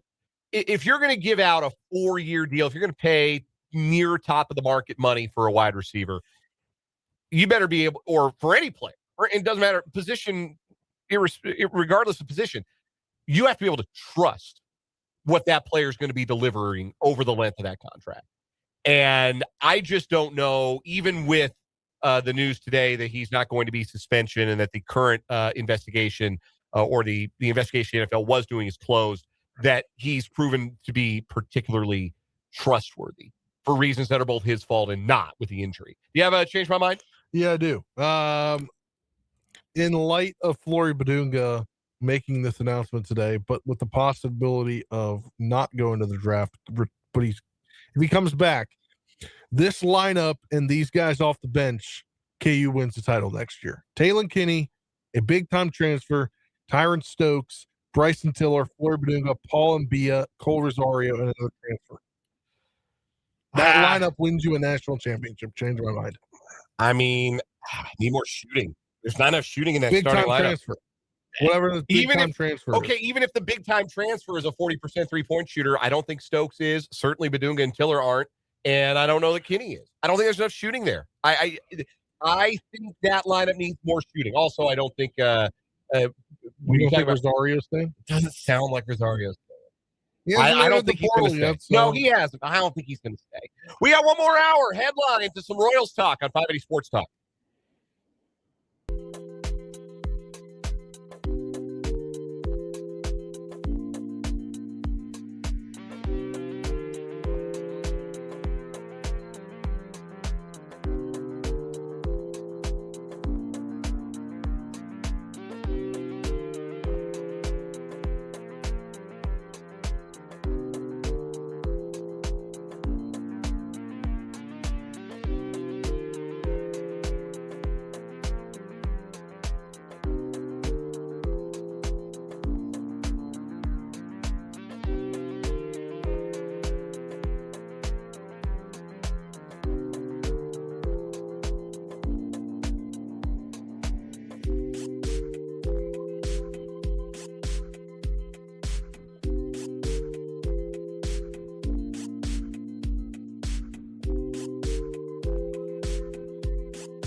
Let's get it. Hour number 3, final hour of the day, final hour of the week here on 580 Sports Talk on the Sports Voice of Kansas, 580 WIBW FM 104.9, online at 580WIBW.com, and in living color on our YouTube channel, 580 Sports Talk, and our Facebook page, WIBW News. Dan Lucero, Spencer Dupuis, rocking with you until 6. Which point we'll hand it off to Royals baseball, the Royals and the Brewers. Game 1 of 3 at the K tonight in this weekend series with the defending National League Central champs off to a red-hot start, 5-1, just bruising the ball. Of course, they did get to operate against the White Sox pitching rotation early in the season, so that was certainly part of it. But they're 5-1 and hitting and pitching at a high level as they come into the K. Good test, good early test for the boys in blue. We'll have more of that a little bit later on in this final hour of the show. We'll also have our 580 Sports Talk headlines. We'll have a look ahead to the sports weekend to come. And, of course, we'll have your interaction with the program today. You can hit us up on our text line, 785-272-9429, 785-272-9429. You can also interact in the live chat on our YouTube stream on 580 Sports Talk. Text line's been good today. We had text for the 785 talking about wide receivers for the Chiefs. The text from 785 asked, have we looked into de-aging Sammy Watkins? Sammy was really the perfect complementary wide receiver to the peak Tyreek Hill and Travis Kelce versions that the Chiefs had on that Super Bowl 54 winning team. Yeah. Just totally ideal, like complementary skill set. The only problem was that he could never stay healthy. He didn't get the nickname Hammy Watkins because he enjoyed eating ham sandwiches. Also, very strange man. How much do you know about Sammy Watkins off the field? Not very much at all. Starship 14, man, weird guy. Weird guy with some, with a weird outlook on, he thought, what did he say he was? Like a solar being? I got to look it up because he was a strange cat. Yes, Sammy Watkins from his X account, then Twitter, April 14th, 2018. I'm a whole different species. I'm convinced. I'm not a human, never was. I'm more like an advanced reptilian solar being. I'm very powerful. It kind of scares me, LOL, ... Thinking emoji, shh emoji, hand over mouth emoji, hands, jazz hands emoji, crying laughing emoji. Wow. Yeah, man. The advanced reptilian solar being. Sounds like Sammy Watkins. on the same level as Aaron Rodgers. No, different than that. Not quite that. But yes, the advanced reptilian solar being, the Lizard King, Starship 14, Sammy Watkins. We do miss that. I think the Chiefs have missed a complimentary piece. They haven't had a wide receiver 2, I think, quite as good as that since he left. Well, I don't know, a wide receiver 1 probably as good as Tyreek Hill. Rashee Rice I think he is a high-end wide receiver 2 more so than he is a wide receiver number 1. So maybe you could say Rashee Rice about as good, maybe better at his best than Sammy Watkins was, but the depth chart forces Rice to be your wide receiver number 1. More about Rice when we get into headlines, which we'll do right now. Let's just go ahead and hop right into our headlines today. We'll start with the Rashee Rice news. In case you missed it, broke towards the end of the 3 o'clock hour. The NFL has announced that it has concluded its own investigation into Rashee Rice and states that he has not engaged in conduct that violates the personal conduct policy. The NFL says that its investigation into the accusations made by Dakota Jones, Rice's ex-girlfriend and mother of his 2 children, is closed. At this time, Rice will not be subject to discipline by the league, which has determined, quote, there was insufficient evidence to support a finding that he violated the personal conduct policy. Sean Lindsay, Rasheed Rice's attorney, says in a statement, Mr. Rice wants to thank the NFL for their thorough investigation and looks forward to the start of the 2026-27 NFL season. The Chiefs, as yet, have not issued a comment or statement of their own. If you recall, in early January, Dakota Jones, again, Rice's ex-girlfriend and mother of his two children, posted photos to Instagram that showed bruises and wounds on multiple parts of her body. She alleged abuse for numerous years at the hands of someone, but did not name Rice in the post. She also filed a lawsuit against Rice in Texas in February, alleging repeated assaults during an 18-month span from 2023 to 2025, saying she was pregnant during many of the alleged assaults. She is seeking more than $1 million in damages. Following Jones's claims, the NFL conducted its own investigation and for now, again, has closed that investigation with the ruling that there is insufficient evidence to support a finding that he violated the personal conduct policy. The lawsuit remains in court, and in that process, there's been no settlement, at least not one that has been made public. But for now, the Chiefs can anticipate having their number one wide receiver available for off-season workouts, the preseason, and all 17 games, health permitting, of the 2026 season. Of course, that was not the case last year when Rice was subject to a 6-game suspension for violation of the league's personal conduct policy stemming from the hit-and-run incident he was involved in back in March of 2024. But no pending punishment for now facing Chiefs wide receiver Rasheed Rice. That's our first headline today. Next headline, Spencer. Yeah, keeping it local here. Another former Washburn basketball player has found his transfer location. Jeremiah Jones has committed to Lamar University. Lamar did not have a great season last year. They went 12-19 and 7-15 in the 7-15 in the Southland Conference. But that is D1. So 2 players go from Washburn to D1 this offseason. So, yeah. What's your take on that, Spencer? I don't know. I personally, I guess maybe he's getting a little NIL, but like I would still love to dominate a league, a level of NCAA, than get a little bit of money because I'm still not going to play in the association, right? Like maybe I'll play overseas, maybe, but like I'd rather just completely dominate Division II. Yeah, like there's something to be said for, being where the grass you already know is green, where you can be a great player, a high-level player on a high-level team in a high-level program. Like Lamar's bad. Like it's not a good program.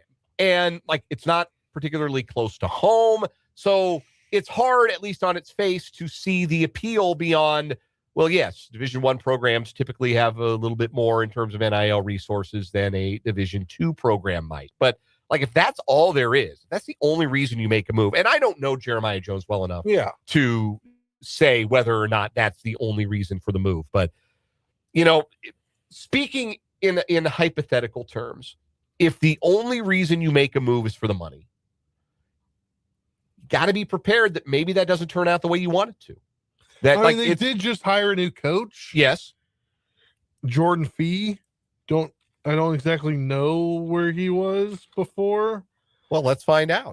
But I see former Division II National Coach of the Year. He was no, that's not correct. He was Florida not that. Atlantic that's Associate Head Coach. That's a lie. 13 years. He was Google AI flat ass lying. He was an assistant at Nova Southeastern and head coach at Gannon University, and spent 1 year at Gannon, took him to the Elite Eight, and then 13 or no, he was an assistant 2 years. Coach, 2 years. Yeah, 2 years as an assistant at Florida Atlantic, most recently. So, he's got some Division II experience, so he knows there's talent down there. That doesn't surprise me. And He's Jeremiah young. Jones, probably the best defensive player in Division II. Look, he's Certainly young, the best defensive guard. young coach. Yeah, young new coach. philosophy. I'm sure that Lamar is probably devoting a little bit more in NIL resources to a new head coach than Look, they I might have been can't- from I a can't previous talk- head coach. I can't talk crap on Lamar. If you go to Lamar Athletics website and look at the press release for their new head coach, I have spoken to and had a couple of conversations with their president and their AD because they used to be at Marshall. And the guy, Interesting. the AD didn't get the Marshall AD job, and he left and went there. And then the provost at Marshall became the president at Lamar. Let's So- move on our 580 Sports Talk headlines. Big news from the world of college basketball coaching. Tommy Lloyd isn't Huge. going anywhere. He announced today at the podium in Indianapolis that he has agreed to an extension that will keep him at Arizona. After days of ambiguous statements about his future when being asked about the North Carolina job opening, Lloyd has agreed to a new 5-year deal at Arizona. The 51-year-old will become one of the 5 highest-paid coaches in college basketball per ESPN sources. He'll start at nearly $7.2 million a year next year and will average $7.5 million over the life of the deal. The deal also includes significant bonuses, additional commitment to staff salary pool, a significant buyout, and Lloyd doesn't have to report to the athletic director anymore. He reports to the university president rather than to the athletic director. Interesting. He and the athletic director haven't always seen eye to eye. The AD at Arizona, Desiree Reid Francois, they have not always seen eye to eye on things like NIL and resource allocation. And so now he doesn't have to ask her. He can go over her head. That is in the contract for Tommy Lloyd. So that essentially confirms that Lloyd was either the top name or one of the top 2 names on North Carolina's list. And it's not terribly surprising that North Carolina has not yet hired a coach in that context. Yeah. I mean, The- if you're all you're getting is no's, So the hard other to hire someone. right. So the other 2 rumors were Dusty May, who's also still coaching, obviously the Michigan head coach, and Billy Donovan, who is also finishing a season, but he's doing so in the NBA Yeah. as the head coach of the woebegone Chicago Bulls. Donovan's younger than you think and older than you think all at once because it doesn't look like he's aged today ever in his life. He's a little grayer now than he once was, but yeah, he's 60. He's still got some coaching left in him. And I think at this stage, if you're North Carolina, it almost has to be Billy Donovan. Like if you don't want to be seen as a program that can't close the deal with your top choices. You don't want that to be your reputation, that you can't get a deal done, that you can't go get who you really want, especially when you're a program as proud as North Carolina. So if it's true that Donovan was at the top of their list, now they got no choice. They got to go make that happen. They don't have a choice. They can't miss out on their top 2 guys. And that's not to say that there wouldn't be other hires that would be good ones. Certainly Dusty May would be a good hire.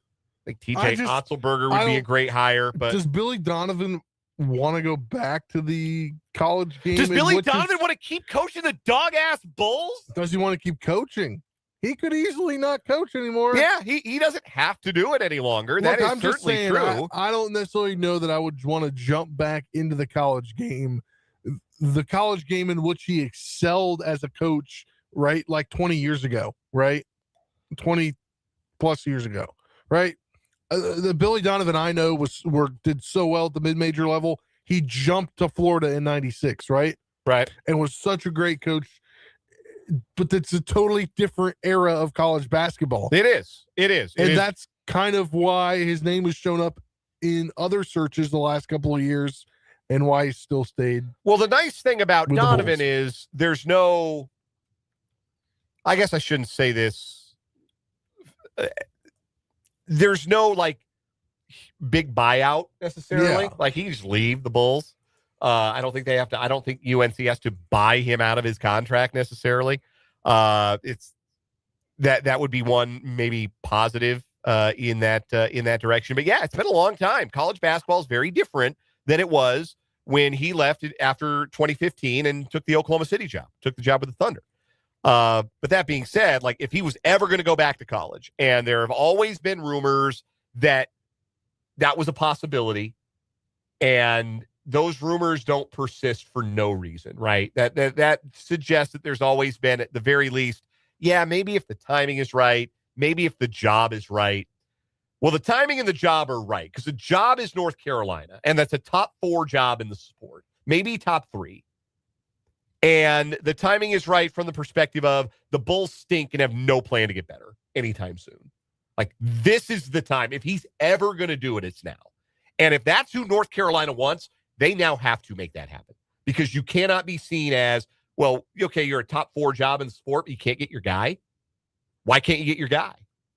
If you've decided that you want either Tommy Lloyd or Billy Donovan and you can't get either one, and you've got to choose plan C, even if plan C is a really good plan C, like Dusty May. It's the same thing with Penn State, right? Like Penn State went through all of that with and they ended up with a great coach. They with Matt Campbell. They did just fine for themselves. But the perception of Penn State became, oh, you can't get who you really want. You can't get your guy. It's like settling for Matt Campbell. You're not settling. I honestly think Campbell was a better candidate than a lot of the coaches they were tied to. A lot of coaches who signed lucrative extensions with their current schools based on the thought that they might have been Penn State's top choice. Matt Rule, to name one. Like, I think Matt Campbell's a better coach. So Penn State did fine, but perception a lot of the times is at least a percentage of reality. So you don't want, if you're North Carolina basketball, if you're the program of Michael Jordan, if you're the program of Dean Smith, and you're the program, all these banners, Roy Williams, all these all-time greats, you do not want to be seen as a program who in 2026 cannot hire the coach you want to hire. Yeah. Back to Billy Donovan real quick. Sure. I can't believe he received an extension last summer. They're just like after it's not the end a of good last front season, office. they missed the playoffs 4 out of the last 5 years and lost in the first round. He hasn't made it out of the first round in the playoffs since he made it to the conference finals in his first year. It's not a good front office. Like, Billy Donovan is just like, I don't know, man. I feel like he'd be driven out of UNC if he doesn't succeed. In 1 or 2 years, he'd be driven. He'd be thrown out of Chapel Hill.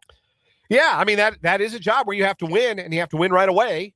And I don't know if I'd want that pressure, at 1, at his age, and 2, with the way that he's coached the last couple of years. I would have thought you would have gone to bat harder for a former Marshall head coach. The only reason I wouldn't go to bat harder is because he just dipped. Well, he dipped for Florida, man. Can you blame him? Is that, man? Imagine if he coached Jason Williams at Marshall. That could have been part of your alma mater's basketball history. Yeah, but White Chocolate playing for Billy Donovan at Marshall.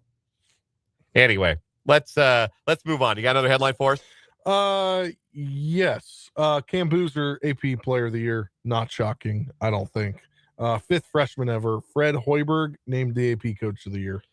So, for trivia's sake, the other freshman to win the AP's College Basketball Player of the Year, Cooper Flagg last year, Zion Williamson 2019. So the last 3 guys to do it have been from Duke. Yeah. 2 others. I'll let you think. Did John Wall win it? No, John Wall did not. Right school. Kentucky. If we're going chronologically. Same year? No, not the same year. Oh, not the same year. You know who I was thinking of? DeMarcus Cousins? Yeah. No, it was not Boogie Cousins. No, it was 2012. Year they beat KU in the championship game. Yes, that's what I was thinking of, but I can't remember his name. They can't see us on the radio. I'm making the unibrow signals. Anthony Davis. I don't know why I was thinking Anthony Davis was 2011, but he was 2012.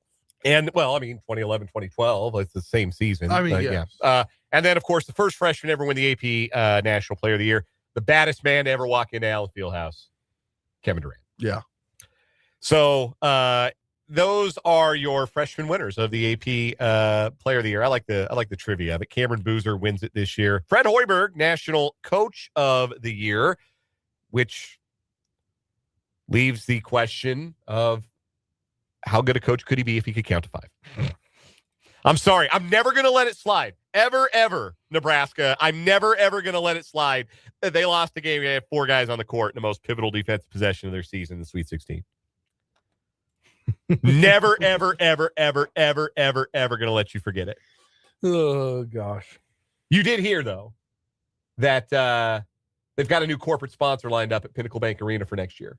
All Nebraska home men's basketball games will be sponsored by 5 guys. You should have said this 2 days ago. I probably should have. One last headline. This comes from Big 12 football. TCU and head coach Sonny Dykes have agreed to a new contract, which includes a multi-year extension. Dykes had been under contract through 2028. His last listed salary is more than $7 million a year. You assume it's going to be a little bit of an increase there.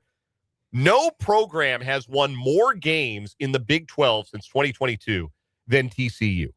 They won 36 games. And I'll be honest, really wasn't sure what to expect of TCU football last year, really the last couple of years. And they've ended up, being pretty good. Maybe they haven't quite remained at the level where they got to the national championship game in Dykes' first year in 2022. Back-to-back 9-win seasons, 8-win regular seasons in bowl games. They finished last season ranked in the AP top 25. They were number 25. Pretty good for TCU, I think. Pretty good established standard of being a solid program. And, I give Sonny Dykes a tip of the cap for that. And the folks at TCU are going to give him more than just a tip of the cap. They're going to give him a raise and a few extra years on his contract. I got one more real quick. Give it to me. This coming down in the last 20 minutes while we were on the air. Luka Doncic suffered a hamstring injury last night. He's going to miss the remainder of the regular season, and his status remains uncertain beyond that. That is massive for the upcoming NBA playoffs. Doncic had been playing out of his mind. He scored 600 points total in the month of March, which is pretty unprecedented as those things go. Had been playing at an MVP level, and the Lakers, who are him and old LeBron and some dudes. I'm sorry, I will never respect Austin Reeves. They were all of a sudden the number 3 seed in the Western Conference and maybe looking a bit like a championship threat. And then Doncic gets hurt last night as DeAndre Ayton's there. Like I said, some guys. They got poleaxed by Oklahoma City last night. They were down 31 at halftime, and Doncic got hurt early in the third quarter. So it's just a total nightmare of a night for the Lakers. I'm not going to cry any tears for the Lakers. I want to be really, really clear. Wow! I just looked at the score. Yeah, it was ugly last night. Reading that score on paper is different than hearing it. Like seeing that for that team who they had won 4 straight and they had an incredible out of their last 15 games or whatever. Yeah, no, they were red hot. They were month of March, they lost 2 games. Yeah, they had moved up to the 3 seed, which means they were going to avoid Oklahoma City's part of the bracket. But they're only 7-6 when Doncic doesn't play this year, so they've only got a 2-game lead, 1.5 game lead over Denver with about a week to 5-6 games left. So they might lose that 3 seed and lose a whole lot more than that. Yeah, 5 games left. That will do it for our 580 Sports Talk headlines. When we come back, we will preview this weekend's Royals-Brewers series, and we will begin by telling you this: there's no baseball tonight. More on that when we return on 580 Sports Talk.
5:32 on 580 Sports Talk. We are with you until 6 o'clock tonight when we will hand things off to Dave Ramsey because there will not be Royals baseball tonight. This announcement from the Royals. Due to inclement weather moving through the Kansas City area, tonight's game versus the Milwaukee Brewers has been postponed and will be made up during a split doubleheader tomorrow. So if you're headed out to the K, had planned to go to tonight's game or tomorrow's game, it's a split doubleheader, which means it's a 2-admission doubleheader. Tickets for tonight's game will be honored for the rescheduled game, which will be tomorrow night's game. So if you had tickets for tonight, you show up tomorrow for the night game, and your ticket will be honored. Which kind of stinks because they've now moved the 3:10 start time up to 1:10. Right. So if you were going to the 3:10 game tomorrow, they're going to play it a little earlier. It'll be 1:10 for the first pitch for the first game tomorrow. Pre-game coverage at 12:30 here on 580 WIBW and FM 104.9. And then the night game will be played at 6:10 Central Time, which will mean pregame at 5:30. I'm not sure if the network will go off the air. It might depend on how quickly the first game of the day goes or doesn't.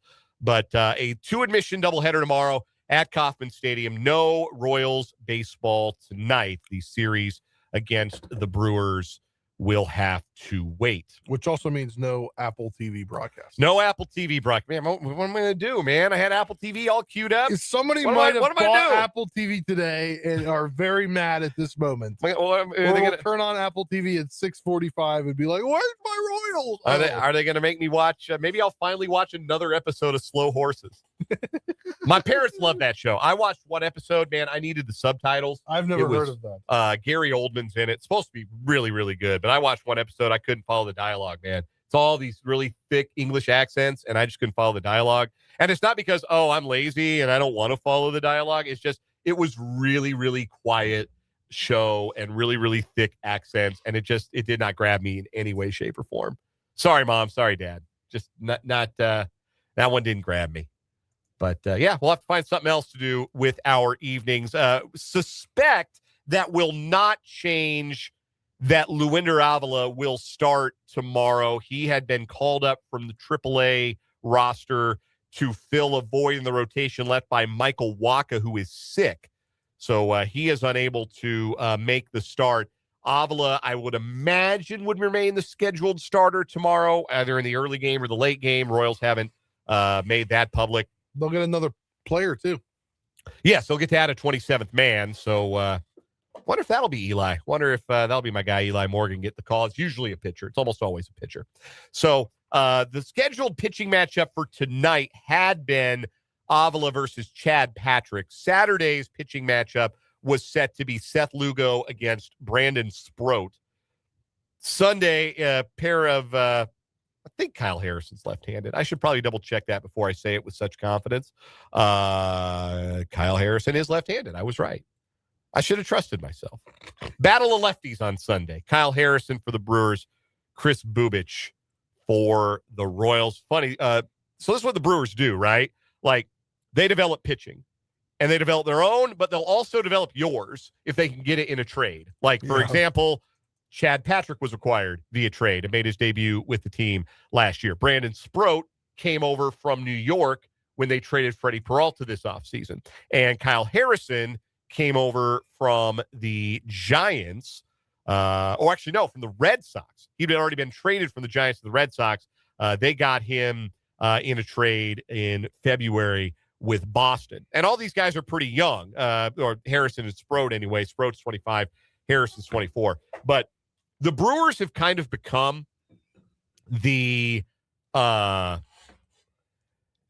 become the model, I think, now for teams that are in a similar financial situation, similar to the Royals or the Guardians, or I would say the Twins are probably in that neighborhood. The Rockies are probably in that neighborhood. Honestly, the Brewers might even be capable. Well, they're capable of spending as much money as they want. Let's be clear. But in terms of like what they would, on average, want to lay out for players, Like, they're not the Pirates. They're not the Marlins. They're not the Rays or the Reds. They're not at the bottom.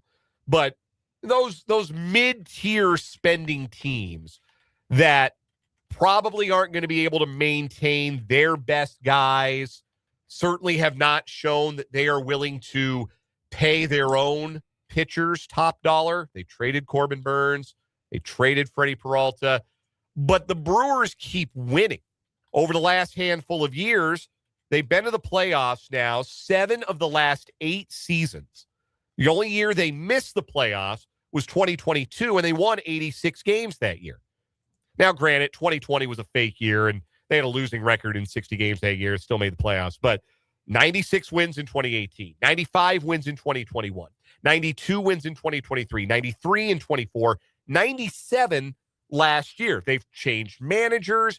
They've traded players. Some of their best players have gotten up there in years, and they continue to excel. And so they're the team that I think the Royals probably looks at and says, that's the level of success we envision. I think every team that spends the way the Brewers spend, that are in a market the size of Milwaukee's market, would love to be able to make the playoffs 7 times in 8 years and have a run of that success. And the way you do it is really good evaluations, not just of your own guys, but also good evaluations of everyone else's guys. He's a Royal now, but Isaac Collins had previously been, I think, an 8th or a 9th round pick of the Rockies. And he had not been anything particularly special in the minor leagues, to the point where the Rockies left him exposed to the Rule 5 draft. They did not make him an organizational priority. The Brewers brought him in, and he's a starting left fielder for a team that wins 97 games. And then becomes part of a trade that they felt upgraded their bullpen when they added Angel Zerpa this offseason. Zerpa, by the way, if you're curious, Royals fans, 3 games pitched, 3 innings, no runs on 2 hits, with a walk and a pair of strikeouts, an ERA of 0. One of 5 relievers who has yet to allow an earned run for Milwaukee this season. They've got a team ERA under 3, and this is what they do better than maybe everyone. You swing and miss against these dudes. 76 strikeouts in 54 innings pitched as a staff. That is close to 13 strikeouts per 9. That is what the Brewers do. That is what they coach. That is what they develop. That is what they are exceptional at. Offensively, they got a bunch of guys that maybe the average baseball fan hasn't heard of. Like, if you're an average fan, you know Christian Yelich because he's won an MVP. He's 34. He's the old man on the team. You probably know William Contreras because he's a 2-time All-Star. You might know Bryce Terang, the Gold Glover last year. He was on Team USA in the World Baseball Classic. Yep. All the rest of these guys right now, you don't really know. Like, you maybe know Jackson Churio, but he got hurt, and he's on the injured list. He hasn't played yet this year. So it's a bunch of guys. It's not a lot of guys who are going to hit a bunch of home runs. Power's not really their thing. They're really kind of like the National League Guardians. Like, everything that we know about the Guardians over the last handful of years, the Brewers are doing all the Guardian stuff, but they've done it better than the Guardians have done it. It's not to say the Guardians still don't do it well. It's just that the Brewers kind of feel like they do it better. So when the Royals play the Brewers this weekend, you're sort of watching the Royals take on, like, aspirationally over the long haul, the kind of team and the kind of organization they want to be, the way they want to play, the way they want to spend, the way they want to develop. This is who the Royals would like to be. Even though, again, this is not a team, like, don't hit for a ton of power. Their team leader in home runs is Gary Sanchez. Yes, that Gary Sanchez. So you've heard of him. You're a baseball fan. Gosh, it seemed like yesterday he was breaking in for the Yankees and just busting fences, and now he's a journeyman. How many teams has he played on? He's played on now 6 teams. It's actually his second tour with Milwaukee. I'd forgotten he was with them 2 years ago. Anyhow, should be a fun series of baseball, but again, no game tonight for the Royals. If you were getting in your car to head out to Kauffman Stadium and hearing us, stop that. Get out of your car. Don't drive out in that direction. If you're on I-70, Get off and turn around.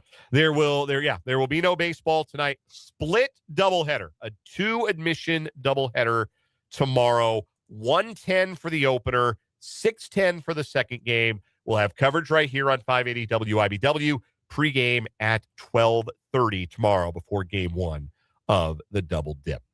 We'll take a break. Come back with more 580 Sports Talk after this.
.545 on 580 Sports Talk.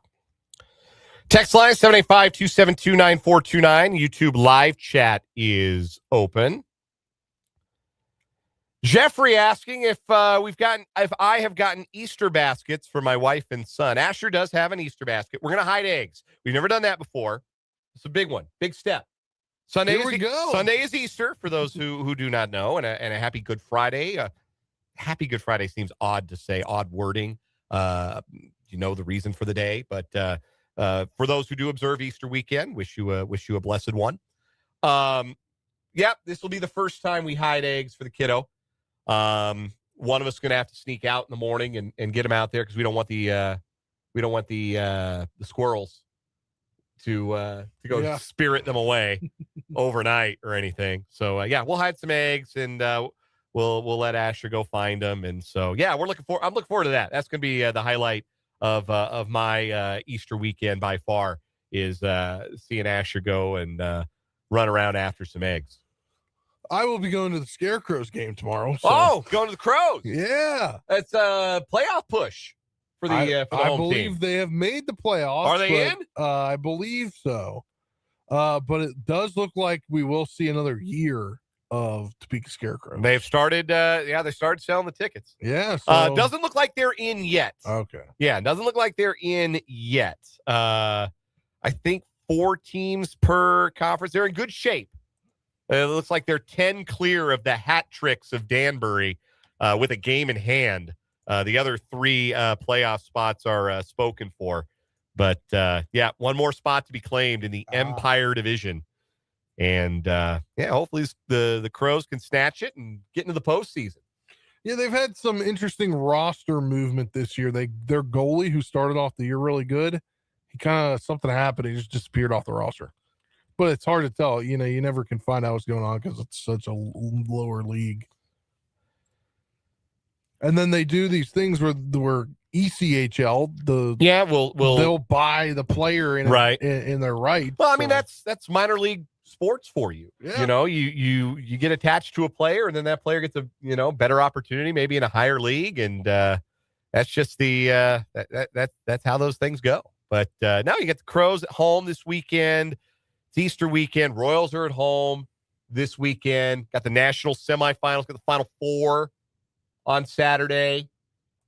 Not Masters week. Sometimes Masters week and Easter weekend coincide. Not the case. We got the Valero Texas Open is this weekend. Got the Masters next weekend. G-Dub's in it. Our guy Gary Woodland. Got the win, put him in there. He won in Houston last week, and then the first thing he did after celebrating was immediately withdraw from the Texas Open. I don't blame him. No, he's like, well, I don't need to play this event. I don't need to just prepare me for Augusta.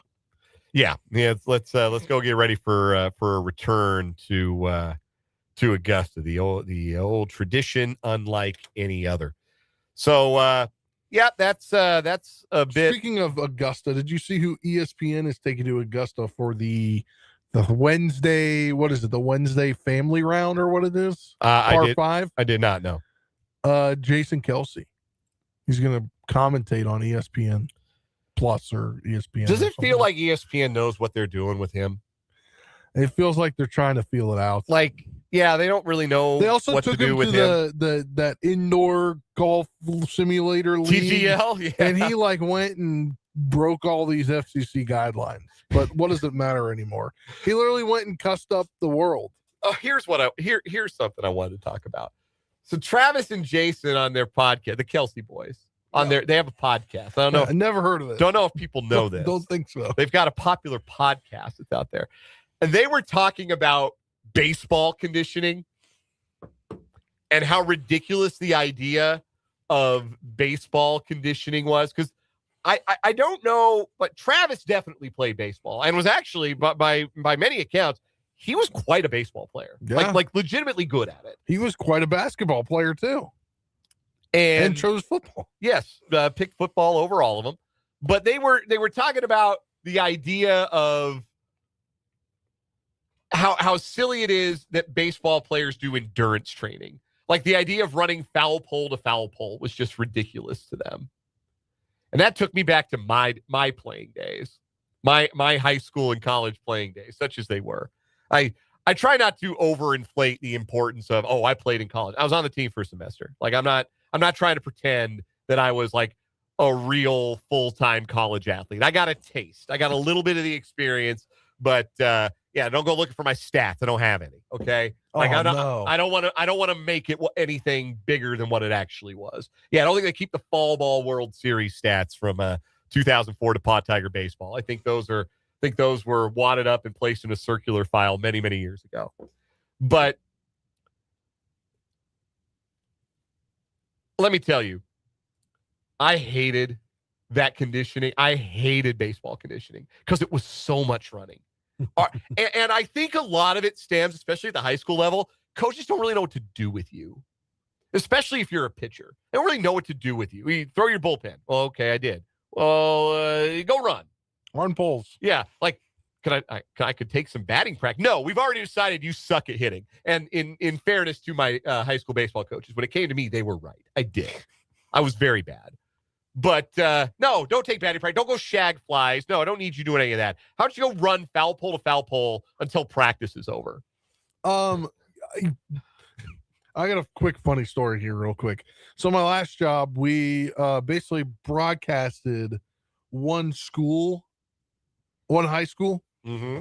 And we went and we're like going to set up the day prior to the game because there was like a doubleheader and it was 11 a.m. and we wanted to go set up. We had a new piece of equipment. So we got out there and the coach came to unlock the gate for us. They had an off day that day or something, or they had a Thursday game. So then they didn't have a Friday game. And then they had 2 Saturday doubleheader or like a mixer. So there's more people there.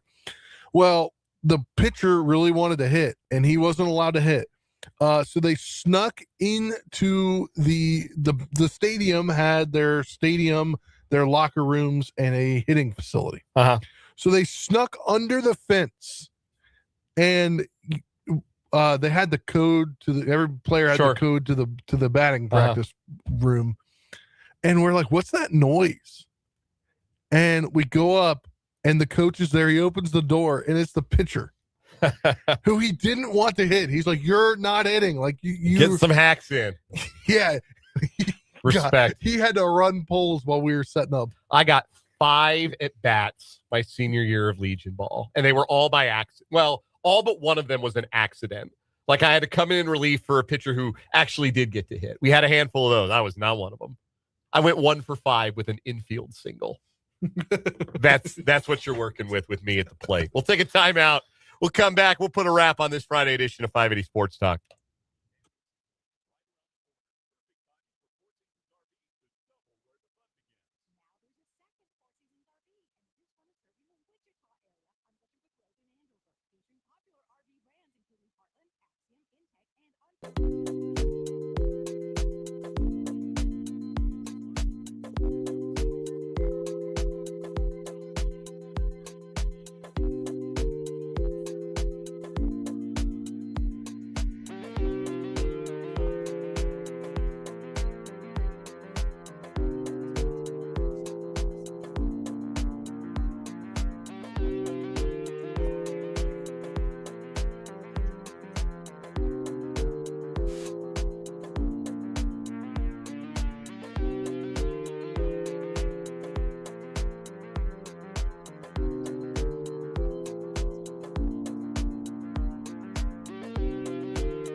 Final word time on this Friday edition of 580 Sports Talk. Spencer Dupuis, what you got? I hate to do it, but I've spoken a little too much about the team in which I'm wearing gear for today, and I'm going to do it just one more time. I'm sorry, folks.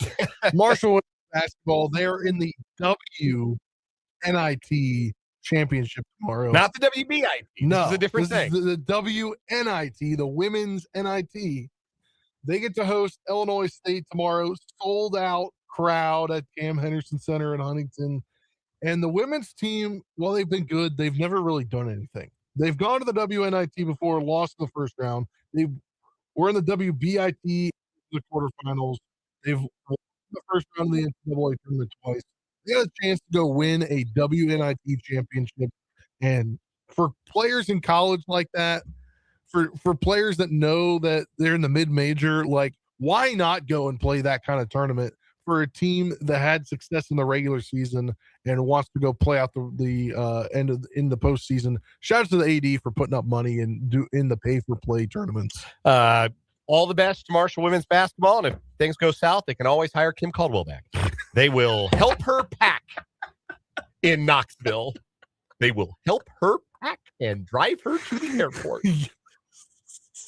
Current and soon-to-be former, very soon-to-be former, I think, head coach at Tennessee. Another year. Kim Caldwell. Are they really? That's insane. Final word for me today. Flory Bidunga is in the draft and in the portal, and we'll see if he stays in either one. He did not last year, and despite the very real chance that he could have taken a big NIL payday elsewhere, he ended up taking a big NIL payday and returning to Kansas. And I still think that's the most likely outcome for Flory. There's still some polish he needs to add to his offensive game if he's going to have a long, viable NBA career. He's a special defender. I think the best defender in America. If KU can bring him back, they should prioritize being able to have him in the middle next year and just work on that little jump hook. Got to get to the point where you got one thing in the post that's automatic.